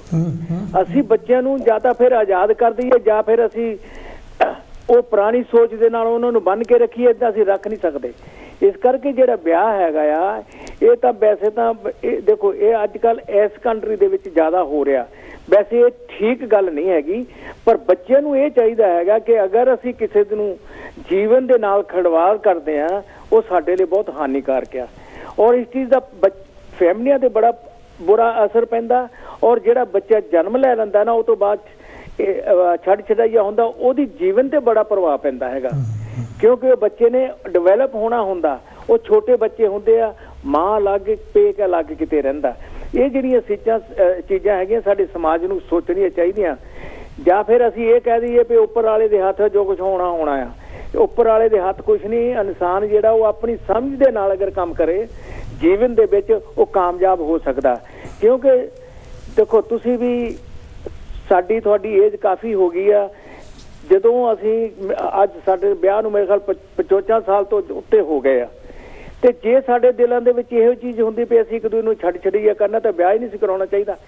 ਜਾਂ ਤਾਂ ਕਿਸੇ ਨਾਲ ਵਿਆਹ ਤੁਸੀਂ ਕਸਮ ਲੈਣੀ ਤਾਂ ਪੂਰੀ ਲਓ, ਨਹੀਂ ਤਾਂ ਨਾ ਲਓ। ਇਹ ਜਿਹੜੀ ਚੀਜ਼ ਹੈ ਨਾ, ਇਹ ਮੈਂ ਤਾਂ ਕਹੂੰਗਾ ਇਹ ਫੈਮਲੀਆਂ ਵਾਸਤੇ ਬਹੁਤ ਖਤਰਨਾਕ ਆ। ਮੈਂ ਤਾਂ ਇੰਨਾ ਹੀ ਕਹੂੰਗਾ ਜੀ, ਤੁਹਾਡਾ ਟਾਈਮ ਦੇਣ ਦਾ ਬਹੁਤ ਵਧੀਆ। ਇਹ ਤੁਸੀਂ ਇਦਾਂ ਦੇ ਮੁੱਦੇ ਲੈ ਕੇ ਆਦੇ ਰਹੋ। ਤੇ ਜੈ ਭੀਮ, ਜੈ ਭਾਰਤ। ਬਹੁਤ ਬਹੁਤ ਬਹੁਤ ਧੰਨਵਾਦ ਮਾਨ ਸਾਹਿਬ ਨੇ ਗੱਲ ਬਹੁਤ ਇੰਪੋਰਟੈਂਟ ਕੀਤੀ, ਵੈਰੀ ਇੰਪੋਰਟੈਂਟ ਗੱਲ ਆ। ਅਸੀਂ ਵਸਦੇ ਇੱਥੇ ਹਾਂ, ਅਸੀਂ ਜਿਹੜਾ ਢਾਂਚਾ ਲਾਗੂ ਕਰ ਰਹੇ ਹਾਂ ਇੰਡੀਆ ਵਾਲਾ, ਸਾਨੂੰ ਇਹ ਪਹਿਲਾਂ ਤਾਂ ਸ਼ੁਰੂ ਤੋਂ ਗੱਲ ਇਹ ਚਾਹੀਦੀ ਸੀਗੀ, ਜਿਹੜੇ ਅਸੀਂ ਗਲਤ ਰਸਮ ਰਿਵਾਜ ਉੱਥੋਂ ਲੈ ਕੇ ਆਏ ਉਹ ਲਿਆਉਣੇ ਨਹੀਂ ਚਾਹੀਦੇ। ਕਿਉਂਕਿ ਆਹ ਵੱਖਰਾ ਮੁਲਕ ਆ, ਵੱਖਰਾ ਸਮਾਜ ਆ। ਇੱਥੇ ਦੇ ਹਿਸਾਬ ਨਾਲ ਹਾਂਜੀ ਕੋਲ ਲੱਗੀ। ਹੈਲੋ ਜੀ, ਕੌਣ ਕਿੱਥੋਂ ਬੋਲ? ਸਵਾਗਤ ਤੁਹਾਡਾ। ਮੈਂ ਡਾਕਟਰ ਮੁਹੰਮਦ ਬੋਲ ਰਿਹਾ। ਬਹੁਤ ਬਹੁਤ ਸਵਾਗਤ ਹੈ। ਕੀ ਕਹਿਣਾ ਚਾਹੁੰਦੇ ਅੱਜ ਦੇ ਅੱਜ ਆਪਾਂ ਕਰਦੇ ਹਾਂ ਤਲਾਕ ਤੇ ਗਲਤ ਕਰ ਰਹੇ ਹਾਂ। ਡੈਲੀਕੇਟ ਮਸਲਾ ਹੈ ਉਹ, ਤੇ ਹੁਣ ਮੈਂ ਜ਼ਿਆਦਾ ਇਹਦੇ ਚ ਡਿਟੇਲ ਚ ਨਹੀਂ ਜਾਣਾ ਚਾਹੁੰਦਾ, ਲੇਕਿਨ ਐਵੇਂ ਕਿ ਮੁਸਲਿਮ ਕਲਚਰ ਚ ਦੇਖੋ ਕੰਸੈਂਗੂਅਸ ਮੈਰਿਜ, ਕਜ਼ਨ ਮੈਰਿਜ ਨੂੰ ਬੜਾ ਉਹ ਕਹਿੰਦੇ ਨੇ ਕਿ ਆਪਣੀ ਲੜਕੀ ਜਾਂ ਕਜ਼ਨ ਆਪਣੀ ਭੈਣ ਦੇ ਜਾਂ ਭਰਾ ਦੇ ਘਰ ਹੀ ਰਵੇ। ਤੇ ਉਹ ਕੰਸੈਂਗੂਅਸ ਮੈਰਿਜ ਸ਼ੁੱਡ ਬੀ ਡਿਸਕਰੇਜ। ਉਹਦੇ ਨਾਲ ਐਵੇਂ ਕਿ ਬਿਮਾਰੀਆਂ ਵੀ ਫੈਲਦੀਆਂ ਨੇ, ਇਨਹੈਰੀਟਿਡ ਡਿਜ਼ੀਜ਼ ਵੀ ਕਰਦੀਆਂ ਨੇ। ਤੇ ਵਾਲਦੈਨ ਨੂੰ ਵੀ ਔਰ ਬੱਚਿਆਂ ਨੂੰ ਵੀ ਸੋਚਣਾ ਚਾਹੀਦਾ ਹੈ ਕਿ ਆਊਟਸਾਈਡ ਮੈਰਿਜ ਬਲਕਿ ਜ਼ਿਆਦਾ ਇਨਕਰੇਜ ਕਰਨੀ ਚਾਹੀਦੀ ਹੈ। ਆਪਣੀ ਤੁਸੀਂ ਐਕਸਟੈਂਡਡ ਫੈਮਿਲੀ ਬਣਾਉਂਦੇ ਹੋ, ਬਾਹਰ ਦੇ ਲੋਕਾਂ ਨਾਲ ਰਿਸ਼ਤੇਦਾਰੀਆਂ ਕਰਦੇ ਹੋ, ਲੇਕਿਨ ਉਹਦੇ ਵਿੱਚ ਵੀ ਪ੍ਰੋਬਲਮ ਨੇ। ਕਈ ਮੈਂ ਦੇਖਿਆ ਇੱਥੇ ਇੱਕ ਦੋ ਮੇਰੇ ਜਾਣਨ ਵਾਲਿਆਂ ਦੇ ਕਾਸਟ ਹੋਰ ਸੀ, ਤੇ ਉਹ ਹਾਲਾਂਕਿ ਉਹ ਦੋ ਬੱਚੀਆਂ ਆਈਆਂ, ਉਹ ਕਹਿਣਗੇ ਜੀ ਬੱਚੀਆਂ ਜਿਹੜੀਆਂ ਨੇ ਉਹ ਬੜਾ ਬੋਝ ਹੁੰਦੀਆਂ ਨੇ, ਤੇ ਲੜਕੇ ਕਿਉਂ ਨਹੀਂ ਹੋਏ, ਤੇ ਉਹ ਮੈਰਿਜ ਬ੍ਰੋਕ ਡਾਊਨ। ਤੇ ਉਹ ਐਵੇਂ ਕਾਸਟ ਸਿਸਟਮ ਵਿੱਚ ਹੀ ਪ੍ਰੋਬਲਮ ਨੇ। ਉਹ ਮਤਲਬ ਉਹ ਕਹਿੰਦੇ ਜੀ ਲੜਕਾ ਹੋਣਾ ਚਾਹੀਦਾ, 2 ਲੜਕੀਆਂ 3 ਲੜਕੀਆਂ 4 ਲੜਕੀਆਂ ਹੋਣ, ਤੇ ਉਹ ਮੈਰਿਜ ਕਈ ਦਫਾ ਮੈਂ ਦੇਖਿਆ ਇੱਥੇ ਫੇਲਿਅਰ ਹੋ ਜਾਂਦੀ ਹੈ। ਤੇ ਇਹ ਬੜੇ ਮਲਟੀਪਲ ਫੈਕਟਰਸ ਨੇ, ਇੱਕ ਫੈਕਟਰ ਨਹੀਂ ਹੈਗਾ। ਲੇਕਿਨ ਇਹ ਤੇ ਬੜਾ ਸੋਚ ਵਿਚਾਰ ਵਾਲਦੈਨ ਨੂੰ, ਜਿਹੜੇ ਬਜ਼ੁਰਗ ਨੇ, ਉਹਨਾਂ ਨੂੰ ਇਨਵੋਲਵ ਕਰਨਾ ਚਾਹੀਦਾ ਹੈ। ਔਰ ਬੱਚਿਆਂ ਨੂੰ ਚਾਹੀਦਾ ਹੈ ਕਿ ਆਪਣੇ ਤੌਰ ਤੇ ਨਾ ਇਸ ਤਰ੍ਹਾਂ ਸ਼ਾਦੀਆਂ ਕਰਨ, ਬਲਕਿ ਉਹ ਕੰਸਲਟੇਸ਼ਨ ਹੋਣੀ ਚਾਹੀਦੀ ਹੈ ਵਿਦ ਦੀ ਫੈਮਿਲੀ। ਤੇ ਜਿਹੜੀਆਂ ਮੈਂ ਸਮਝਦਾ ਕਿ ਜਿਹੜੀਆਂ ਫੈਮਿਲੀ ਕੰਸਲਟੇਸ਼ਨ ਨਾਲ ਸ਼ਾਦੀਆਂ ਹੁੰਦੀਆਂ ਨੇ ਉਹੀ ਕਾਮਯਾਬ ਹੁੰਦੀਆਂ ਨੇ। ਵਰਨਾ ਅਮੂਮਨ ਮੈਂ ਦੇਖਿਆ ਕਿ ਜਿਹੜੇ ਯੰਗ ਲੜਕੇ ਲੜਕੀਆਂ ਆਪਸ ਵਿੱਚ ਫਿਰ ਤੁਰ ਕੇ ਆਪਸ ਵਿੱਚ ਦੋਸਤੀ ਕਰਕੇ ਸ਼ਾਦੀਆਂ ਕਰਦੇ ਨੇ। ਜੀ ਸਰ ਜੀ ਆਪਾਂ ਇਹ ਦੱਸੋ ਕਿ ਜਿਹੜਾ ਮਸਲਾ ਹੈ ਇਹ ਆਪਾਂ ਸਾਰਿਆਂ ਨੂੰ ਪਤਾ ਕਿ ਪ੍ਰੋਬਲਮ ਹੈਗੀ ਆ ਸਾਡੀ ਸੁਸਾਇਟੀ 'ਚ। ਹੈਲੋ, ਕਰਨਾ ਕੀ ਚਾਹੀਦਾ ਸਾਨੂੰ? ਤੇ ਇਸ ਵਾਸਤੇ ਮੈਂ ਕਹਿੰਦਾ ਕਿ ਬਜ਼ੁਰਗਾਂ ਨੂੰ ਜ਼ਰੂਰ ਇਨਵੋਲਵ ਕਰਨਾ ਚਾਹੀਦਾ ਸ਼ਾਦੀ 'ਚ। ਹਾਂਜੀ ਠੀਕ ਹੈ ਜੀ, ਓਕੇ ਜੀ, ਬਹੁਤ ਬਹੁਤ ਥੈਂਕ ਯੂ ਤੁਹਾਡਾ ਬਹੁਤ ਬਹੁਤ। ਜਿਹੜੀ ਅਸਲ 'ਚ ਠੀਕ ਗੱਲ ਹੈ ਵੀ ਜੋ ਹਰ ਕੋਈ ਆਪਣੇ ਕੋਲਜ ਦੇ ਆਪਣੇ ਆਪਣੇ ਵਿਚਾਰ ਹੈਗੇ ਆ, ਪਰ ਮੈਂ ਮਹਿਸੂਸ ਕਰਦਾ ਵੀ ਜਿਹੜਾ ਬੱਚਿਆਂ ਦਾ ਮੈਰਿਜ ਹੈਗਾ, ਸਾਡੀ ਆਪਣੀ ਮੈਰਿਜ ਹੋ ਚੁੱਕੀ ਹੈ, ਇਹ ਨਵੀਂ ਜਨਰੇਸ਼ਨ ਹੈਗੀ ਆ, ਉਹਨਾਂ ਦੇ ਨਵੇਂ ਥੋਟਸ ਹੈਗੇ ਆ।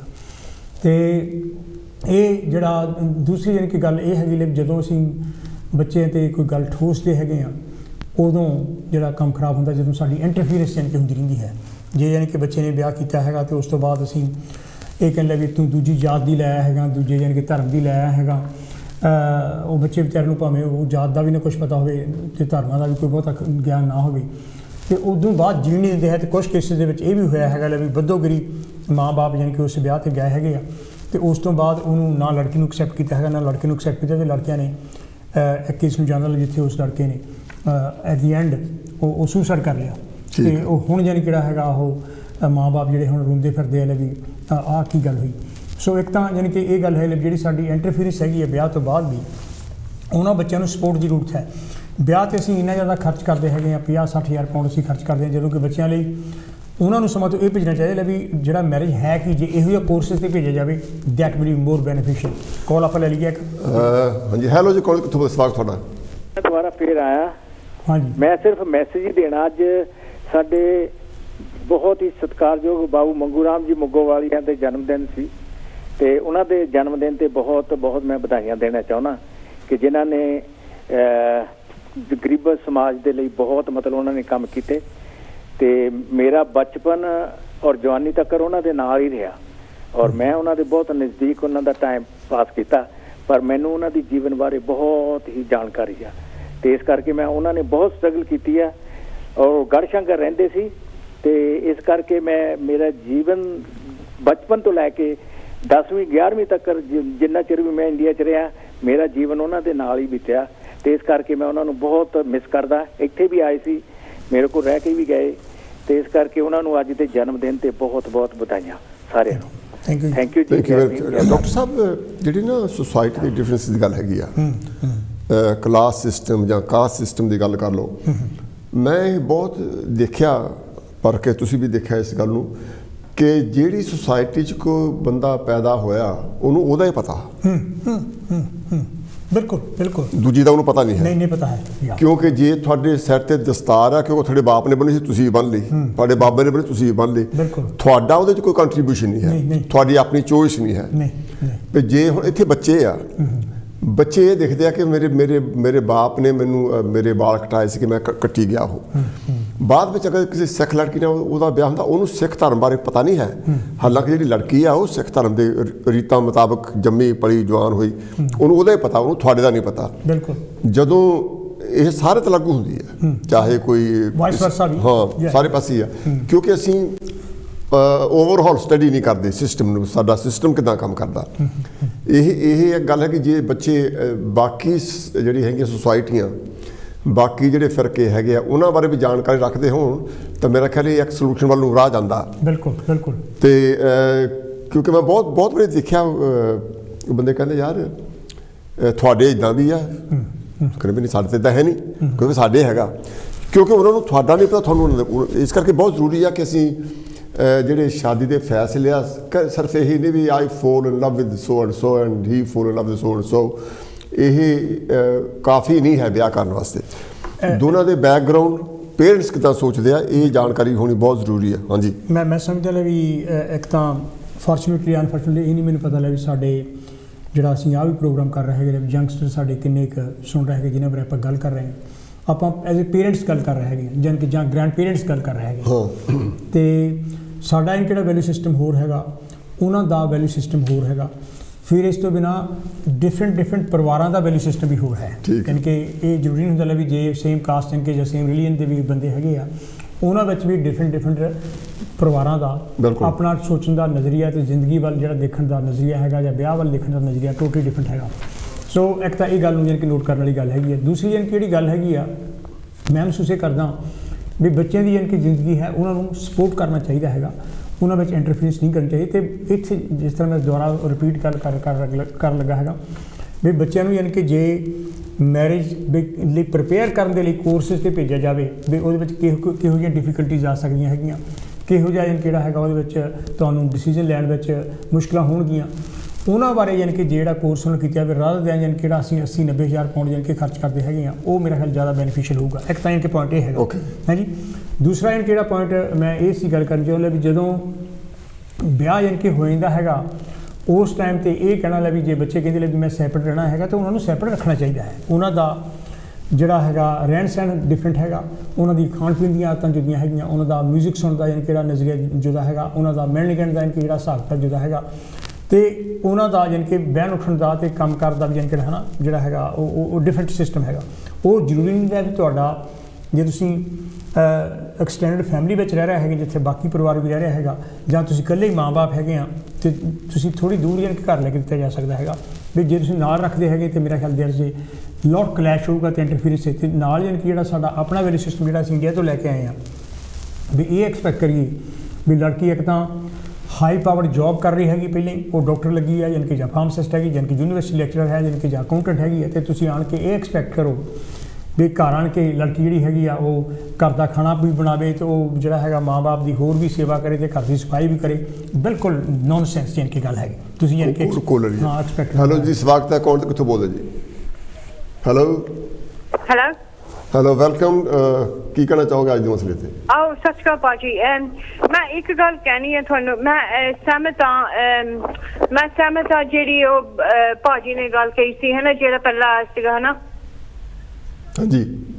And I think, well, it's happened to me, right? ਜਿਹੜੀ mother-in-law ਨਾ ਉਹ ਜ਼ਿਆਦਾ ਪਰਵਾੜੇ ਪਾਉਂਦੀ ਹੈ ਘਰ ਵਿੱਚ। ਠੀਕ ਹੈ, That's all I'm going to say. ਜ਼ਰੂਰੀ ਨਹੀਂ ਹੈ। ਹਾਂਜੀ ਗੱਲ ਕਰੋ, ਆਪਣੀ ਕੰਪਲੀਟ ਕਰ ਲਓ। ਕਰੀ ਚਲੋ।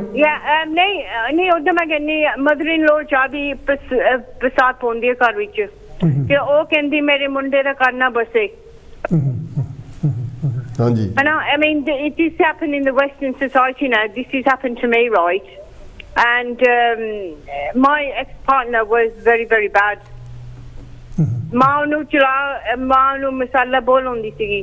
ਠੀਕ ਹੈ। Alright. Okay. So obviously it happened to me, right?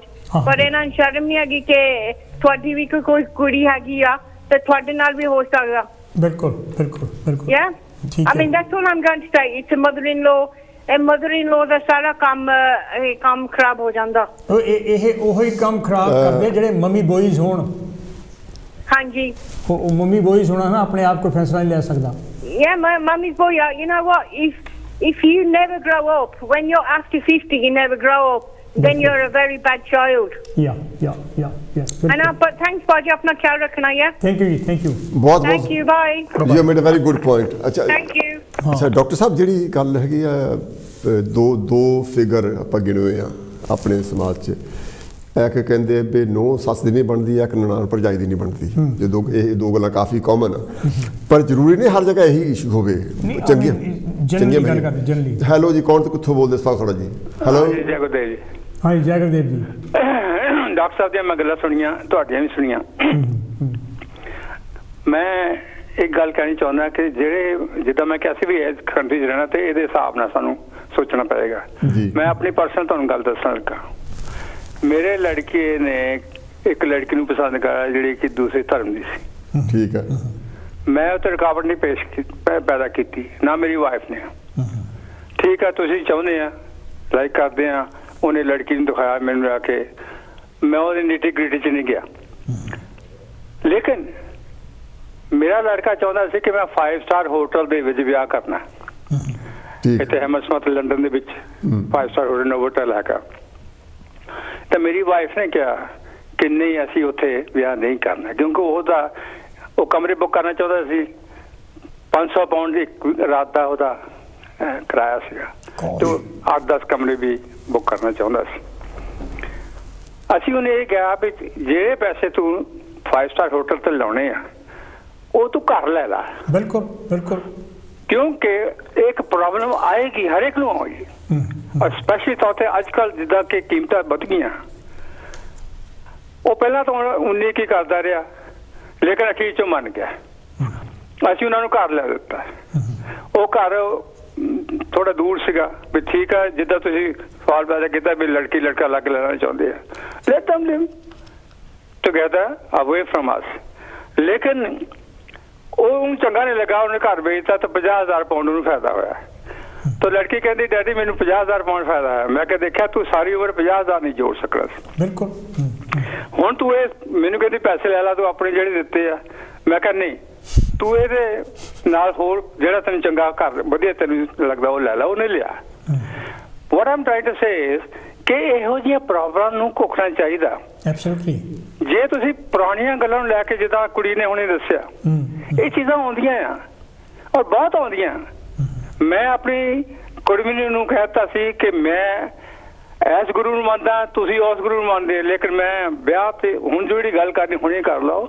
ਮੈਂ ਕੱਲ ਨੂੰ ਕੋਈ ਤੁਹਾਡਾ ਹੋਵੇ ਰਿਸ਼ਤੇਦਾਰ, ਚਾਹੇ ਤੁਹਾਡਾ ਭਰਾ ਹੋਵੇ, ਚਾਹੇ ਤੁਹਾਡਾ ਬਾਪ ਹੋਵੇ ਜਾਂ ਨਾਨਾ ਜੋ ਵੀ ਹੈਗਾ, ਮਾਸੀ ਮਾਸਟਰ ਭੂਆ ਪੋੜ, I don't want to hear from them ਕਿ ਤੁਸੀਂ ਕੌਣ ਤੇ ਅਸੀਂ ਕੌਣ। ਤੁਸੀਂ ਵਿਆਹ ਕਰਨਾ ਕਰ ਦਿਓ, ਨਹੀਂ ਕਰਨਾ ਨਾ ਕਰੋ, ਮੈਨੂੰ ਉਹਨਾਂ ਕੋਈ ਪ੍ਰੋਬਲਮ ਨਹੀਂ ਹੈ। So what I'm trying to say ਕਿ ਇਹ ਜਿਹੜੀਆਂ ਚੀਜ਼ਾਂ ਪ੍ਰੋਬਲਮ, ਸੋਸ਼ਲ ਪ੍ਰੋਬਲਮਸ ਆਉਂਦੀਆਂ, ਡਾਕਟਰ ਸਾਹਿਬ ਬਹੁਤ ਬਰੀਕੀ ਨਾਲ ਇਹਦੇ ਬਾਰੇ ਘੋਖਦੇ ਆ ਆਪਣੇ ਲੇਖਾਂ ਦੇ ਵਿੱਚ। ਸੋ ਕਹਿਣ ਦਾ ਭਾਵ ਇਹ ਹੈ ਕਿ ਜੇ ਅਸੀਂ ਇਸ ਕੰਟਰੀ 'ਚ ਰਹਿਣਾ, ਇਹ ਕੰਟਰੀ ਟੋਟਲੀ ਡਿਫਰੈਂਟ ਟਾਈਪ ਦੀ ਕੰਟਰੀ। ਇਹ ਤੇ ਫਾਈਨੈਂਸ ਦਾ ਬੜਾ ਪੈਰਾ ਆ, ਬਿਨਾਂ ਫਾਈਨੈਂਸ ਤੋਂ ਤੁਸੀਂ ਇੱਕ ਕਦਮ ਨਹੀਂ ਗਾਂ ਚੱਕ ਸਕਦੇ। ਔਰ ਜਿਹੜੇ ਸਾਡੇ ਪੁਰਾਣੇ ਬੜੇ ਬੁੜੀਆਂ ਜਿੱਦਾਂ ਗਲਤੀ ਨੇ ਕਿਹਾ ਸੱਸ ਪੌੜੇ ਪਾਉਂਦੀ ਆ, ਇਹ ਦੇ are very expensive thing to face. ਔਰ ਲਾਈਫ ਵਿੱਚ ਕਈ ਵਾਰੀ ਏਦਾਂ ਡਾਵਾਂ ਡੋਲ ਕਰ ਦਿੰਦੀ ਆ ਕਿ ਤੁਹਾਨੂੰ ਸਾਰੀ ਉਮਰ ਪਤਾ ਹੀ ਨਹੀਂ ਲੱਗਦਾ ਕਿ ਅਸੀਂ ਕਿੱਥੇ ਤੁਰੇ ਫਿਰਦੇ ਆ। ਮੈਂ ਥੋੜੀ ਇਹੀ ਗੱਲ ਕਲੀਅਰ ਕਰਨੀ ਚਾਹੁੰਦਾ ਜੀ। ਧੰਨਵਾਦ। ਬਹੁਤ ਬਹੁਤ ਵਧੀਆ ਕੀਤਾ। ਅੱਛਾ, ਜਿਹੜੀ ਨਾ ਆਪਾਂ ਨੂੰਹ ਸੱਸ ਦੀ ਗੱਲ ਕਰਦੇ ਆ ਜਾਂ ਨਨਾਣ ਭਰਜਾਈ ਦੀ ਗੱਲ ਕਰਦੇ ਆ, ਇਹ ਮਸਲਾ ਕਾਫੀ ਹੱਦ ਤੱਕ ਡਿਸਕਸ ਕੀਤਾ ਜਾਂਦਾ ਆਮ ਘਰਾਂ ਵਿੱਚ ਵੀ, ਤਾਂ ਇਹਦਾ ਤਕਰੀਬਨ ਹੱਲ ਵੀ ਹੁਣ ਆਲਮੋਸਟ ਹੋਇਆ। ਕਿਉਂਕਿ ਜਦੋਂ ਲੜਕੇ ਇਹ ਫੈਸਲਾ ਕਰ ਲੈਂਦੇ ਵੀ ਅਸੀਂ ਇਕੱਲਿਆਂ ਰਹਿਣਾ, ਐਂਡ ਦੇ ਡੂ, ਪਰ ਪ੍ਰੋਬਲਮ ਇਹ ਪੈਂਦੀ ਡਾਕਟਰ ਸਾਹਿਬ ਵੀ ਉਹ ਇਕੱਲੇ ਰਹਿ ਕੇ ਵੀ ਵਿਆਹ ਨਿਭਾ ਨਹੀਂ ਪਾਉਂਦੇ। ਇਹ ਵੱਡਾ ਮਸਲਾ। ਹੈਲੋ ਜੀ, ਕਿੱਥੋਂ ਬੋਲਦੇ, ਕੌਣ? ਹਾਂਜੀ, ਮੈਂ ਸਰ ਗਰੇਵਾਲ ਬੋਲ ਰਿਹਾ। ਗਰੇਵਾਲ ਜੀ, ਤੁਹਾਡਾ ਬਹੁਤ ਸਵਾਗਤ ਹੈ। ਆਕਸਫੋਰਡ ਤੋਂ। ਹਾਂਜੀ ਗਰੇਵਾਲ ਸਾਹਿਬ, ਮੈਂ ਇਹ ਕਹਿਣਾ ਚਾਹੁੰਦਾ ਸੀ ਵੀ ਇਹਦਾ ਹੱਲ ਢੂੰਡਣਾ, ਦੋਨੋਂ ਹੀ ਪ੍ਰੈਜ਼ੈਂਟਰਾਂ ਨੂੰ ਮੈਂ ਨਮਸਕਾਰ ਕਰਦਾ। ਗੱਲਾਂ ਬਹੁਤ ਸੋਹਣੀਆਂ ਚੱਲਿਆ, ਪ੍ਰੋਗਰਾਮ ਵੀ ਸੋਹਣਾ ਚੱਲਦਾ, ਪਰ ਜਿਹੜੀ ਮਿਸਾਲ ਹੈ ਵਿੱਚੋਂ ਕਰਕੇ ਗੈਪਸ ਜਿਹੜਾ ਰਹਿ ਗਿਆ ਨਾ, ਇਹ ਸਾਡਾ ਸਿਸਟਮ ਪੁਰਾਣਾ ਆ। ਪੁਰਾਣੇ ਸਿਸਟਮ ਦੇ ਹਿਸਾਬ ਨਾਲ ਵੀ ਜੇ ਅਸੀਂ ਚੱਲ ਨਹੀਂ ਸਕਦੇ ਤਾਂ ਸਾਡਾ ਨਵਾਂ ਸਿਸਟਮ ਵੀ ਚੱਲ ਨਹੀਂ ਰਿਹਾ। ਕੋਈ ਕਰਨਾ ਇਹ ਚਾਹੀਦਾ ਵੀ ਜਿਹੜੀ ਨਵੀਂ ਸੋਚ ਵਿਚਾਰ ਆ ਉਹ ਨਿਆਣਿਆਂ ਦੇ ਦਿਮਾਗ 'ਚ ਰਹਿੰਦੀ ਵੀ ਨਹੀਂ ਹੈਗੀ। ਜਿਹੜੇ ਪੁਰਾਣੇ ਰਿਸ਼ਤੇ ਕੀਤੇ ਹੋਏ ਆ ਉਹ ਦੇਰ ਪਾ ਕੇ, ਜਿੱਦਾਂ ਸਰੀਰ ਕਮਜ਼ੋਰ ਹੋ ਜਾਂਦਾ, ਇਸੇ ਤਰ੍ਹਾਂ ਉਹ ਕਮਜ਼ੋਰ ਹੋ ਜਾਂਦੇ ਆ ਰਿਸ਼ਤੇ। ਉਹ ਫਿਰ ਆਪਸ ਵਿੱਚ ਹੀ ਕੁਝ ਤਾਂ ਮੋਹ ਨਿਆਣਿਆਂ ਵਿੱਚ ਚਲ ਜਾਂਦਾ ਆ, ਕੁਝ ਘਰ ਦੀ ਕਬੀਲਦਾਰੀਆਂ ਵਿੱਚ ਚਲ ਜਾਂਦਾ ਹੈ, ਕੁਝ ਉਧਰ ਹਸਬੈਂਡ ਐਂਡ ਵਾਈਫ ਦਾ ਆਪਸ ਵਿੱਚ ਹੀ ਬੈਠਣਾ ਹੀ ਘੱਟ ਹੋ ਜਾਂਦਾ ਹੈ। ਅਸੀਂ ਘਰ ਦੀ ਮਿਸਾਲ ਦੇਖੀਏ, ਜਿਹੜੀਆਂ ਸਾਡੀਆਂ ਔਰਤਾਂ ਹੁੰਦੀਆਂ ਉਹ ਕੰਮਾਂ ਕਾਰਾਂ ਦੇ ਵਿੱਚ ਲੱਗੀਆਂ ਰਹਿੰਦੀਆਂ, ਅਸੀਂ ਆਪਣੇ ਕੰਮਾਂ ਕਾਰਾਂ ਦੇ ਵਿੱਚ ਆ।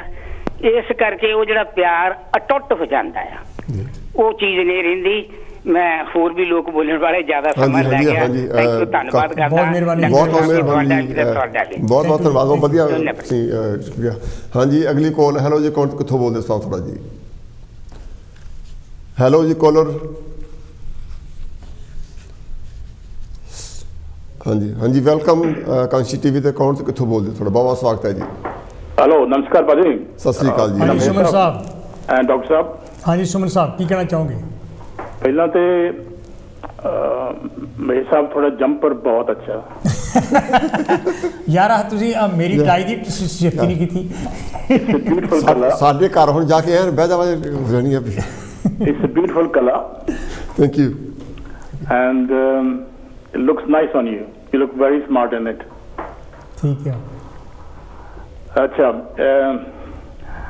डॉक्टर साहब, असल च कोई भी थोड़ी बनतर है ना जिंदगी ਵਿੱਚ ਬਚਪਨ ਤੋਂ ਲੈ ਕੇ ਜਿੱਦਾਂ ਦੇ ਮਾਹੌਲ 'ਚ ਤੁਸੀਂ ਜੰਮੇ ਪਲੇ ਜਵਾਨ ਹੋਇਆ, ਉਹਦਾ ਅਸਰ ਜ਼ਰੂਰ ਤੁਹਾਤੇ ਪੈਂਦਾ। ਯੈਸ। ਹੁਣ ਮੈਂ ਮਤਲਬ ਅਸੀਂ ਥੋੜ੍ਹਾ ਜਿਹਾ ਪੇਂਡੂ ਸਕੂਲਾਂ 'ਚ ਪੜ੍ਹਿਆ ਮੈਂ, ਉੱਥੇ ਸਿਵਾਏ ਮਤਲਬ ਟਰਬਨ ਜਿਹੜੀ ਸੀ, ਉਹ ਕੇਸ ਟਰਬਨ ਥੋੜੀ ਬੜੀ ਇੰਪੋਰਟੈਂਟ ਜੀ ਮੰਨੀ ਜਾਂਦੀ ਸੀਗੀ। ਹਾਂਜੀ, ਉਸ ਤੋਂ ਬਾਅਦ ਮੇਰੇ ਖਿਆਲ ਮੈਂ 7ਵੀਂ 8ਵੀਂ 'ਚ ਪੜ੍ਹਦਾ ਸੀਗਾ, ਤੇ ਭਾਜੀ ਉਹਨਾਂ ਦੇ ਪਿੰਡੋਂ, ਮੇਹਰ ਸਾਹਿਬ ਦੇ ਪਿੰਡੋਂ ਇੱਕ ਸਰਦਾਰ ਸੀ, ਆਰਮੀ ਸੀਗਾ, ਬਹੁਤ ਲੰਬਾ ਚੰਬਾ, ਸਾਡੇ ਉਹਦਾ ਸਕੂਲ 'ਚ ਪੜ੍ਹਾਉਂਦਾ ਹੁੰਦਾ ਸੀਗਾ, ਪ੍ਰਾਇਮਰੀ ਸਕੂਲ ਹੁੰਦਾ ਸੀਗਾ। ਮੈਂ ਉਹਦੇ ਅਸਰ ਥੱਲੇ ਕਾਫੀ ਆ ਗਿਆ। ਤੇ ਉਹ ਪਰਪਲ ਟਰਬਨ ਸਿੱਖ ਸੀਗਾ। ਤੇ ਫਿਰ ਮੈਨੂੰ ਇਹਨਾਂ ਦੇ ਪਿੰਡ ਵੀ ਉਹ ਲਿਜਾਣਾ ਸ਼ੁਰੂ ਕਰਤਾ। ਉੱਥੇ ਇਹਨਾਂ ਦੇ ਕੋਈ ਮਹਾਂਪੁਰਸ਼ ਸੀਗਾ, ਉਹ ਸਵੇਰ ਨੂੰ ਨਾ ਮਹਾਰਾਜ ਦੀ ਬੀੜ ਖੋਲ ਕੇ ਤਾਂ ਉਹ ਲੋਕਾਂ ਨੂੰ ਪੁੱਛਾਂ ਪੱਛਾਂ ਪਾਉਂਦਾ ਹੁੰਦਾ ਸੀਗਾ। ਉਦੋਂ ਮੈਨੂੰ ਇਹਨੂੰ ਗਿਆਨ ਨਹੀਂ ਸੀ ਕਿ ਵੀ ਉੱਦਾਂ ਇਹਨੇ ਗੁਰਬਾਣੀ ਖੋਲੀ ਆ ਤੇ ਪੁੱਛਾਂ ਪਾਉਂਦਾ, ਬਿਲਕੁਲ ਹੀ ਉਲਟ ਕੰਮ ਕਰਿਆ। ਪਰ ਮੇਰੀ ਉਦੋਂ ਇੰਨੀ ਗਿਆਨ ਨਹੀਂ ਸੀ ਮੈਨੂੰ, ਮੈਂ ਉਹਨੂੰ ਕੋਈ ਚੈਲੰਜ ਕਰ ਸਕਦਾ। ਪਰ ਜਿਹੜਾ ਗੁਰਬਾਣੀ ਵੱਲ ਖਿੱਚ ਹੋਇਆ ਮੈਂ, ਜਦੋਂ ਮੈਨੂੰ ਪੜ੍ਹਨ ਦਾ ਸ਼ੌਕ ਮਿਲਿਆ, ਉਸ ਇਹਨਾਂ ਦੇ ਪਿੰਡ ਦਾ ਸਰਦਾਰ ਸੀਗਾ, ਮੈਨੂੰ ਨਾਂ ਨਹੀਂ ਹੁਣ ਯਾਦ, ਪਰ ਲੰਬਾ ਜੰਮਾ ਸੀ, ਆਰਮੀ ਦਾ ਆਦਮੀ ਲੱਗਦਾ ਸੀਗਾ। ਉੱਥੋਂ ਮੈਨੂੰ ਮਤਲਬ ਔਰ ਮੈਂ ਬੜਾ ਗ੍ਰੇਟਫੁਲ ਹਾਂ, ਕਿਉਂਕਿ ਮੈਂ ਗੁਰਬਾਣੀ ਨਾਲ ਮੈਨੂੰ ਕਾਫੀ ਅਟੈਚਮੈਂਟ ਆ। ਔਰ ਗੁਰਬਾਣੀ ਹੈ ਵੀ ਬਹੁਤ ਠੀਕ, ਜਿੱਥੇ ਜਿਸ ਇਨਸਾਨ ਨੇ ਬਾਬੇ ਨਾਨਕ ਦੀ ਥੋੜੀ ਜਿਹੀ ਕਹਾਣੀ, ਥੋੜੀ ਜਿਹੀ ਬਾਣੀ ਵੀ ਪੜ੍ਹ ਲਈ, ਉਹਦੀ ਜ਼ਿੰਦਗੀ 'ਚ ਉਹਨੇ ਆਪਣੇ ਆਪ ਨੂੰ ਢਾਲ ਲਿਆ, ਤੇ ਮੇਰਾ ਖਿਆਲ ਹੈ ਉਹਦਾ ਰਸਤਾ ਹਮੇਸ਼ਾ ਹੀ ਇੱਕ ਅੱਛਾ ਰਸਤਾ ਰਹੇਗਾ। ਹਾਂਜੀ, ਇਸ ਕਰਕੇ ਮਤਲਬ ਤੁਹਾਡੇ ਮਾਹੌਲ ਦਾ ਬਹੁਤ ਅਸਰ ਹੁੰਦਾ। ਮੈਂ ਉਹਦੇ ਕਹੇ ਤੇ ਕੇਸ ਵੀ ਰੱਖ ਲਿਆ, ਪਗੜੀ ਬੰਨ੍ਹਣ ਪਿਆ। ਮੈਂ ਡੀਵੀ ਕਾਲਜ ਜਲੰਧਰ ਪੜ੍ਹਨ ਲੱਗ ਗਿਆ, ਬੜੀ ਚੰਗੀ ਗੱਲ ਹੈ। ਤੁਸੀਂ ਤਾਂ ਬਹੁਤ ਯੰਗ ਸੀ ਉਦੋਂ, ਮੇਰੇ ਖਿਆਲ ਮਹੇਸ਼ ਸਾਹਿਬ ਤਾਂ ਸ਼ਾਇਦ ਪੈਦਾ ਵੀ ਨਹੀਂ ਹੋਣਗੇ। ਤੇ ਉੱਥੇ ਮੇਰੇ ਬੂਟਾ ਮੰਡੀ, ਮਤਲਬ ਤੁਹਾਨੂੰ ਪਤਾ ਬਹੁਤ ਸਾਰੇ ਸਾਡਾ ਭਾਈਚਾਰਾ ਸੀਗਾ, ਉਹਨਾਂ ਨੂੰ ਟਰਬਨ ਬੜੀ ਅਜੀਬ ਜਿਹੀ ਲੱਗਦੀ ਸੀ, ਕੇਸ ਬੜੇ ਅਜੀਬ ਜਿਹੇ ਲੱਗਦੇ ਸੀਗੇ। ਤੇ ਮੈਂ ਉੱਥੇ, ਮੇਰੇ ਨਾਨਕਿਆਂ ਦੀ ਦੁਕਾਨ ਸੀਗੀ, ਮੈਂ ਉੱਥੇ ਮੇਰਾ ਆਉਣ ਜਾਣ ਸੀਗਾ, ਤੇ ਉਹ ਸਾਰੇ ਮੇਰੀ ਵਾਲੇ ਦੇਖੀ ਜਾਂਦੇ ਹੁੰਦੇ ਸੀਗੇ। ਤੇ ਜੇ ਫਰੀਕ ਦਾ ਕੋਈ ਲੰਘਿਆ ਨਾ ਉਧਰਲੀ ਸਾਈਕਲਾਂ ਤੇ, ਮੇਰਾ ਕਾਲਜ ਦਾ ਕੋਈ ਆਦਮੀ, ਤਾਂ ਉਹਨੂੰ ਬੜੇ ਅਜੀਬ ਜਿਹਾ ਤਰੀਕੇ ਨਾਲ ਦੇਖਣਾ ਵੀ ਇਹ ਲੱਗਦਾ ਮੁੰਡਾ ਸਿੱਖਾਂ ਦਾ, ਪਰ ਬੈਠਾ ਇੱਥੇ ਇਸ ਭਾਈਚਾਰੇ 'ਚ, ਇਹ ਗੱਲ ਕੀ ਹੈ ਵਿੱਚੋਂ ਕਰਾਂ ਨਹੀਂ ਵੇ। ਜਾਨੀ ਮਤਲਬ ਮੇਰਾ ਕਹਿਣ ਦਾ ਮਤਲਬ ਹੈ ਤੁਹਾਡੀ ਪਰਵਰਿਸ਼ ਤੇ ਜੋ ਤੁਹਾਨੂੰ ਜ਼ਿੰਦਗੀ 'ਚ ਇਨਸਾਨ ਮਿਲਦੇ ਆ, ਉਹਨਾਂ ਨੇ ਜੋ ਤੁਹਾਡੇ ਅਸਰ ਛੱਡਿਆ, ਉਹਦਾ ਕਾਫੀ ਅਸਰ। ਜਿੱਦਾਂ ਭਾਈ ਸਾਹਿਬ ਕੀ ਉਹਨਾਂ ਦਾ ਨਾਂ ਆ, ਮਿੱਡਾ ਸਾਹਿਬ, ਮਾਨ ਸਾਹਿਬ, ਉਹਨਾਂ ਨੇ ਬਾਬੂ ਮੰਗੂ ਰਾਮ ਦੀ ਗੱਲ ਕੀਤੀ। ਉਹ ਕਾਫੀ ਯੰਗ ਉਮਰ 'ਚੋਂ ਉਹਨਾਂ ਦੇ ਇਨਫਲੂਐਂਸ ਵਿੱਚ ਆ ਗਏ। ਅਨਫੋਰਚੂਨੇਟਲੀ ਮੈਂ ਨਹੀਂ ਆਇਆ, ਮੈਨੂੰ ਕੋਲ ਅਸੀਂ ਤੇ ਪਿੰਡਾਂ ਦੇ ਲੋਕ ਸੀ, ਮੈਂ ਤਾਂ ਵਿਚਾਰੇ ਦਾ ਨਾਂ ਵੀ ਇੱਥੇ ਆਣ ਕੇ ਸੁਣਿਆ। ਮੈਂ ਤੇ ਡਾਕਟਰ ਅੰਬੇਦਕਰ ਸਾਹਿਬ ਦਾ ਵੀ ਮੈਨੂੰ ਉਦਾਂ ਪਤਾ ਵੀ ਚਲੋ ਇੰਨੇ ਤੇ ਨੌਲੇਜ ਸੀ ਵੀ ਡਾਕਟਰ ਅੰਬੇਦਕਰ ਸਾਹਿਬ ਕੌਣ ਹੈ, ਪਰ ਕਾਫੀ ਆਪਣੀ ਜਿਹੜੀ ਗੱਲ ਜੀਵਨ ਦਾ ਸਟਰਗਲ ਸੀ, ਉਹ ਮੈਨੂੰ ਉਹਦਾ ਪੂਰਾ ਗਿਆਨ ਨਹੀਂ ਸੀਗਾ। ਉਹ ਜਿਹੜਾ ਮੇਰੇ ਤੇ ਅਸਰ ਹੋਇਆ, ਉਹ ਇਸ ਮੁਲਕ 'ਚ ਆਇਆ ਕੋਈ 1965 ਦੇ ਵਿੱਚ। ਮੈਂ ਇੱਕ ਬੁੱਧਿਸਟ ਪਰਿਵਾਰ ਦੇ ਨਾਲ ਮੇਰੇ ਤਾਲੁਕਾਤ ਪੈਦਾ ਹੋ ਗਿਆ, ਹੱਲੇ ਵੀ ਉਸੇ ਤਰ੍ਹਾਂ ਹੈਗੀ, ਕੋਈ ਫਰਕ ਨਹੀਂ ਹੈਗਾ। ਯਾਨੀ ਉੱਥੋਂ ਮੈਨੂੰ ਮਤਲਬ ਡਾਕਟਰ ਅੰਬੇਦਕਰ ਸਾਹਿਬ ਦੇ ਨਾਲ ਉਹਨਾਂ ਦਾ ਲਿਟਰੇਚਰ ਪੜ੍ਹਿਆ, ਉੱਥੋਂ ਅਟੈਚਮੈਂਟ ਹੋਈ, ਤੇ ਜਿਹੜਾ ਮੇਰਾ ਪਹਿਲਾ ਬਲੀਫ ਹੀ ਸੀ ਉਹ ਵੀ ਥੋੜਾ ਜਿਹਾ ਸ਼ੇਕਅਪ ਹੋ ਗਿਆ। ਸੋ ਮੇਰਾ ਕਹਿਣ ਦਾ ਮਤਲਬ ਜਿਹੜਾ ਮਾਹੌਲ ਆ, ਜਿਹਨਾਂ ਲੋਕਾਂ ਨਾਲ ਤੁਸੀਂ ਮਿਲਦੇ ਆ, ਵਰਤਦੇ ਆ, ਆਉਂਦੇ ਆ, ਜਾਂਦੇ ਆ, ਉਹਨਾਂ ਦੀਆਂ ਆਦਤਾਂ ਦਾ, ਉਹਨਾਂ ਦੇ ਸੁਭਾਅ ਦਾ, ਉਹਨਾਂ ਦੇ ਧਰਮ ਦਾ, ਉਹਨਾਂ ਦੇ ਕਲਚਰ ਦਾ ਤੁਹਾਡੇ ਤੇ ਅਸਰ ਜ਼ਰੂਰ ਪੈਂਦਾ। ਸੁਮਨ ਸਾਹਿਬ ਇੱਕ ਮਿੰਟ, ਕਾਲਾਂ ਕਾਫੀ ਆਪਾਂ ਨੇ ਗੱਲ ਜਿਹੜਾ ਆਪਾਂ ਟੌਪਿਕ ਤੇ ਕਨਕਲੂਜਨ ਵੱਲ ਨੂੰ ਆਪਾਂ ਚੱਲੀਏ ਵੀ ਹੋਣਾ ਕੀ ਚਾਹੀਦਾ। ਹਾਂਜੀ, ਆਪਾਂ ਇਸ ਜਿਹੜੇ ਨਾ ਪਰਿਵਾਰ ਟੁੱਟ ਰਹੇ ਆ, ਡਿਵੋਰਸ ਹੋ ਰਿਹਾ, ਇਹਦਾ ਕਨਕਲੂਜਨ ਕੀ ਆ, ਕਿੱਦਾਂ ਆਪਾਂ ਸਿੱਧੇ ਰਾਹ ਜਾ ਸਕਦੇ? ਇਸ ਕਨਫਲਿਕਟ ਆਫ ਕਲਚਰਸ, ਠੀਕ ਆ, ਇਹ ਕਲਚਰ ਦਾ ਕਨਫਲਿਕਟ ਹੈ ਔਰ ਚੇਂਜ ਦਾ ਕਨਫਲਿਕਟ, ਇਹਨੂੰ ਦੂਰ ਕਿੱਦਾਂ ਕਰੀਏ? ਸਮਝ ਲੱਗੀ ਨਾ?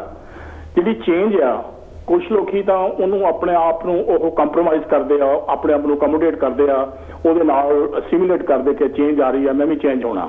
ਓਕੇ, ਜੇ ਤੁਸੀਂ ਵਕਤ ਨਾਲ, ਟਾਈਮ ਨਾਲ ਚੇਂਜ ਨਹੀਂ ਹੁੰਦੇ ਤੇ ਫਿਰ ਉੱਥੇ ਫਿਰ ਪ੍ਰੋਬਲਮ ਜ਼ਰੂਰ ਪੈਣਗੀਆਂ। Thank you very much Suman Sahib. Okay sir, ਬਹੁਤ ਇੰਪੋਰਟੈਂਟ ਗੱਲ ਆ।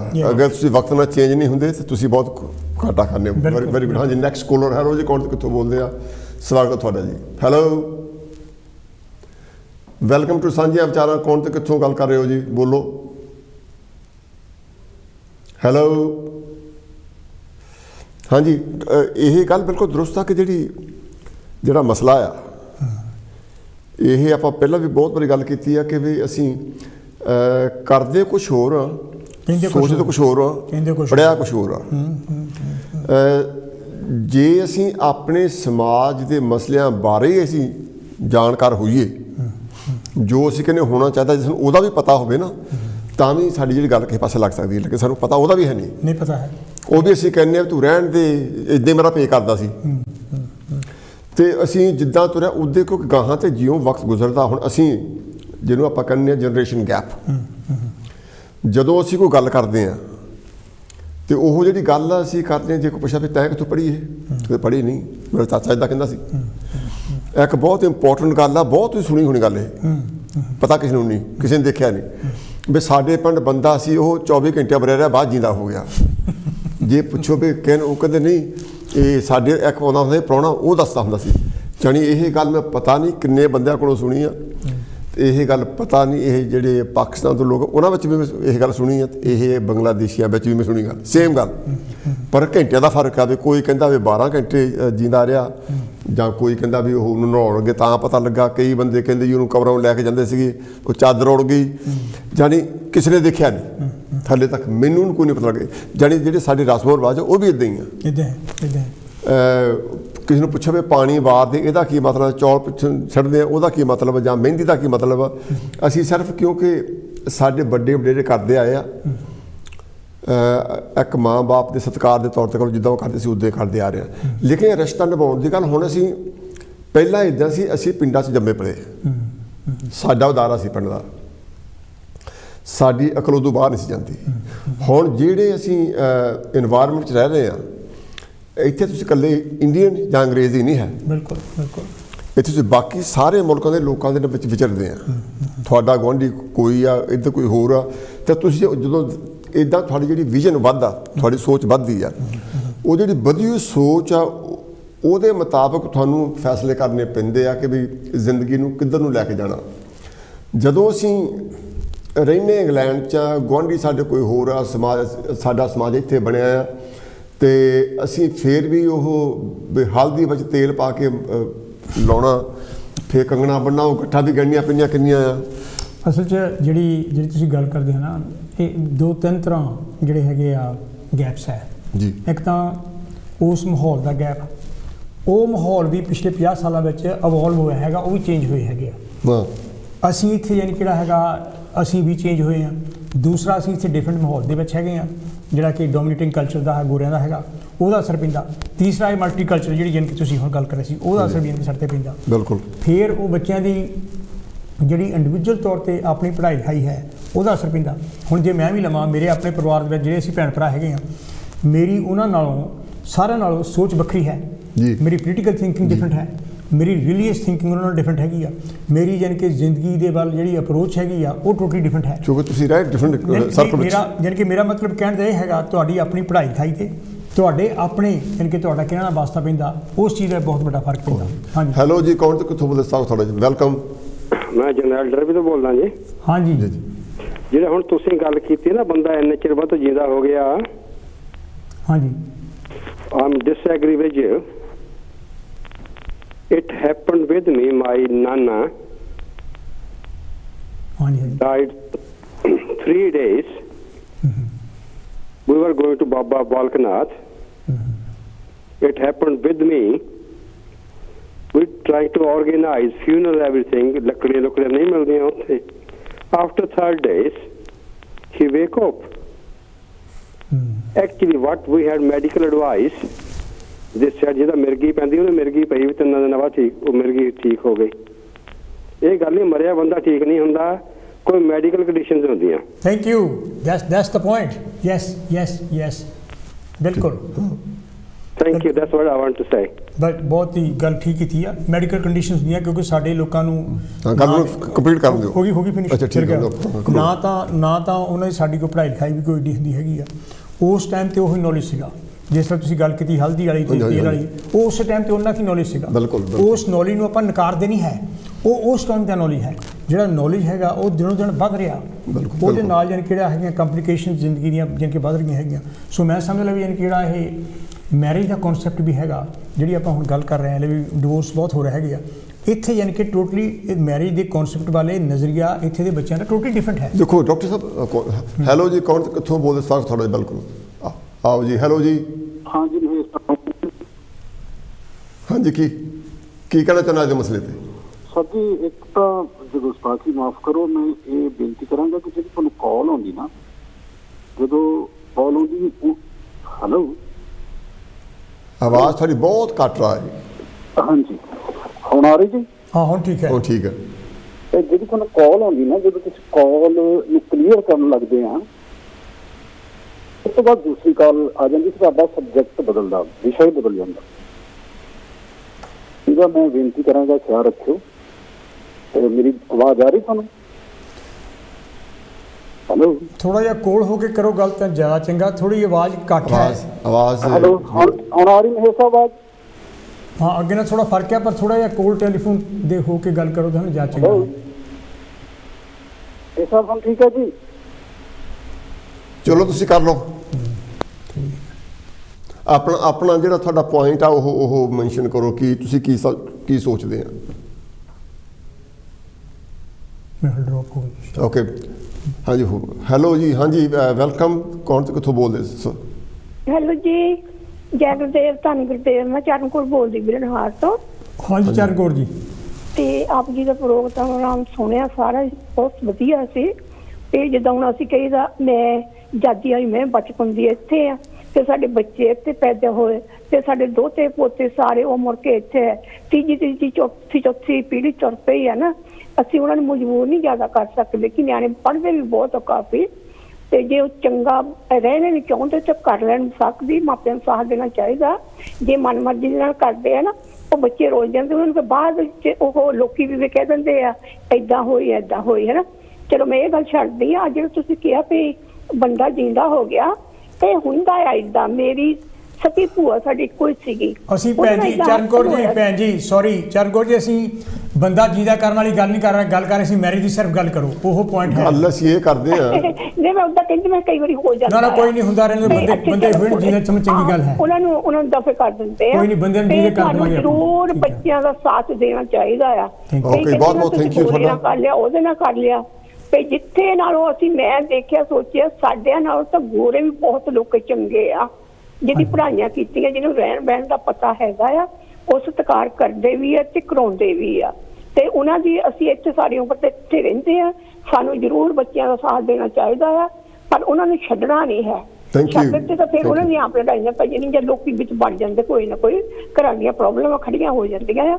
ਬਸ ਮੈਂ ਇੰਨਾ ਕਹਿਣਾ ਸੀ ਵੀ ਜ਼ਰੂਰ ਬੱਚਿਆਂ ਦਾ ਸਾਥ ਦੇਣਾ ਚਾਹੀਦਾ ਆ। ਜਿੰਦਰ ਨੂੰ ਉਹ ਮੰਨ ਜਾਣ ਤਾਂ ਚੰਗੀ ਗੱਲ ਆ।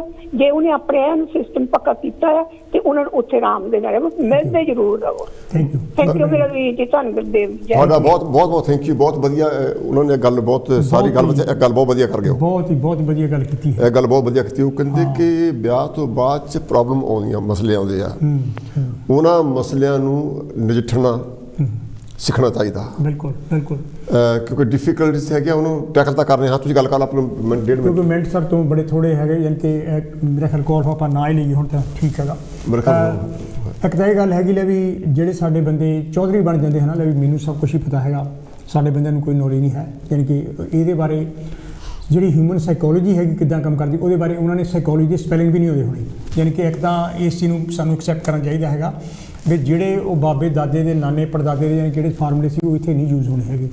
ਤੇ ਚੱਕ ਕੇ ਯਾਨੀ ਕਿਹੜਾ ਹੈਗਾ 4-5 ਬੰਦੇ ਇਕੱਠੇ ਹੋ ਕੇ ਮੂੰਹ ਚੱਕ ਕੇ ਤੁਰ ਪੈਂਦੇ ਹੈਗੇ ਫੈਸਲਾ ਕਰਾਉਣ। ਤੁਹਾਨੂੰ ਆਪ ਕਿੰਨਾ ਕੁ ਪਤਾ ਹੁੰਦਾ ਹੈਗਾ, ਹਿਊਮਨ ਰਿਲੇਸ਼ਨਸ ਬਾਰੇ ਕਿੰਨਾ ਕੁ ਪਤਾ ਹੈਗਾ, ਜਾਂ ਯਾਨੀ ਕਿ ਸਾਡੇ ਧਾਰਮਿਕ ਅਦਾਰਿਆਂ ਵਿੱਚ ਵੀ ਕੋਈ ਕੁਆਲੀਫਾਈਡ ਕਾਉਂਸਲਰਸ ਨਹੀਂ ਹੈਗੇ ਯਾਨੀ ਕਿ ਜਿਹੜੇ ਇਹਨਾਂ ਮਸਲਿਆਂ ਬਾਰੇ ਕੋਈ ਗੱਲ ਕਰ ਸਕਣ। ਇੱਥੇ ਕੁਆਲੀਫਾਈਡ ਮੈਰਿਜ ਕਾਉਂਸਲਰ ਹੈਗੇ, ਰਿਲੇਟ ਯਾਨੀ ਕਿ ਮੈਰਿਜ ਗਾਈਡੈਂਸ ਕਾਉਂਸਲ, ਯਾਨੀ ਕਿ ਜਿਹੜੀ ਇਸ ਮਸਲਿਆਂ ਨੂੰ ਹੱਲ ਕਰਦੀ ਹੈ।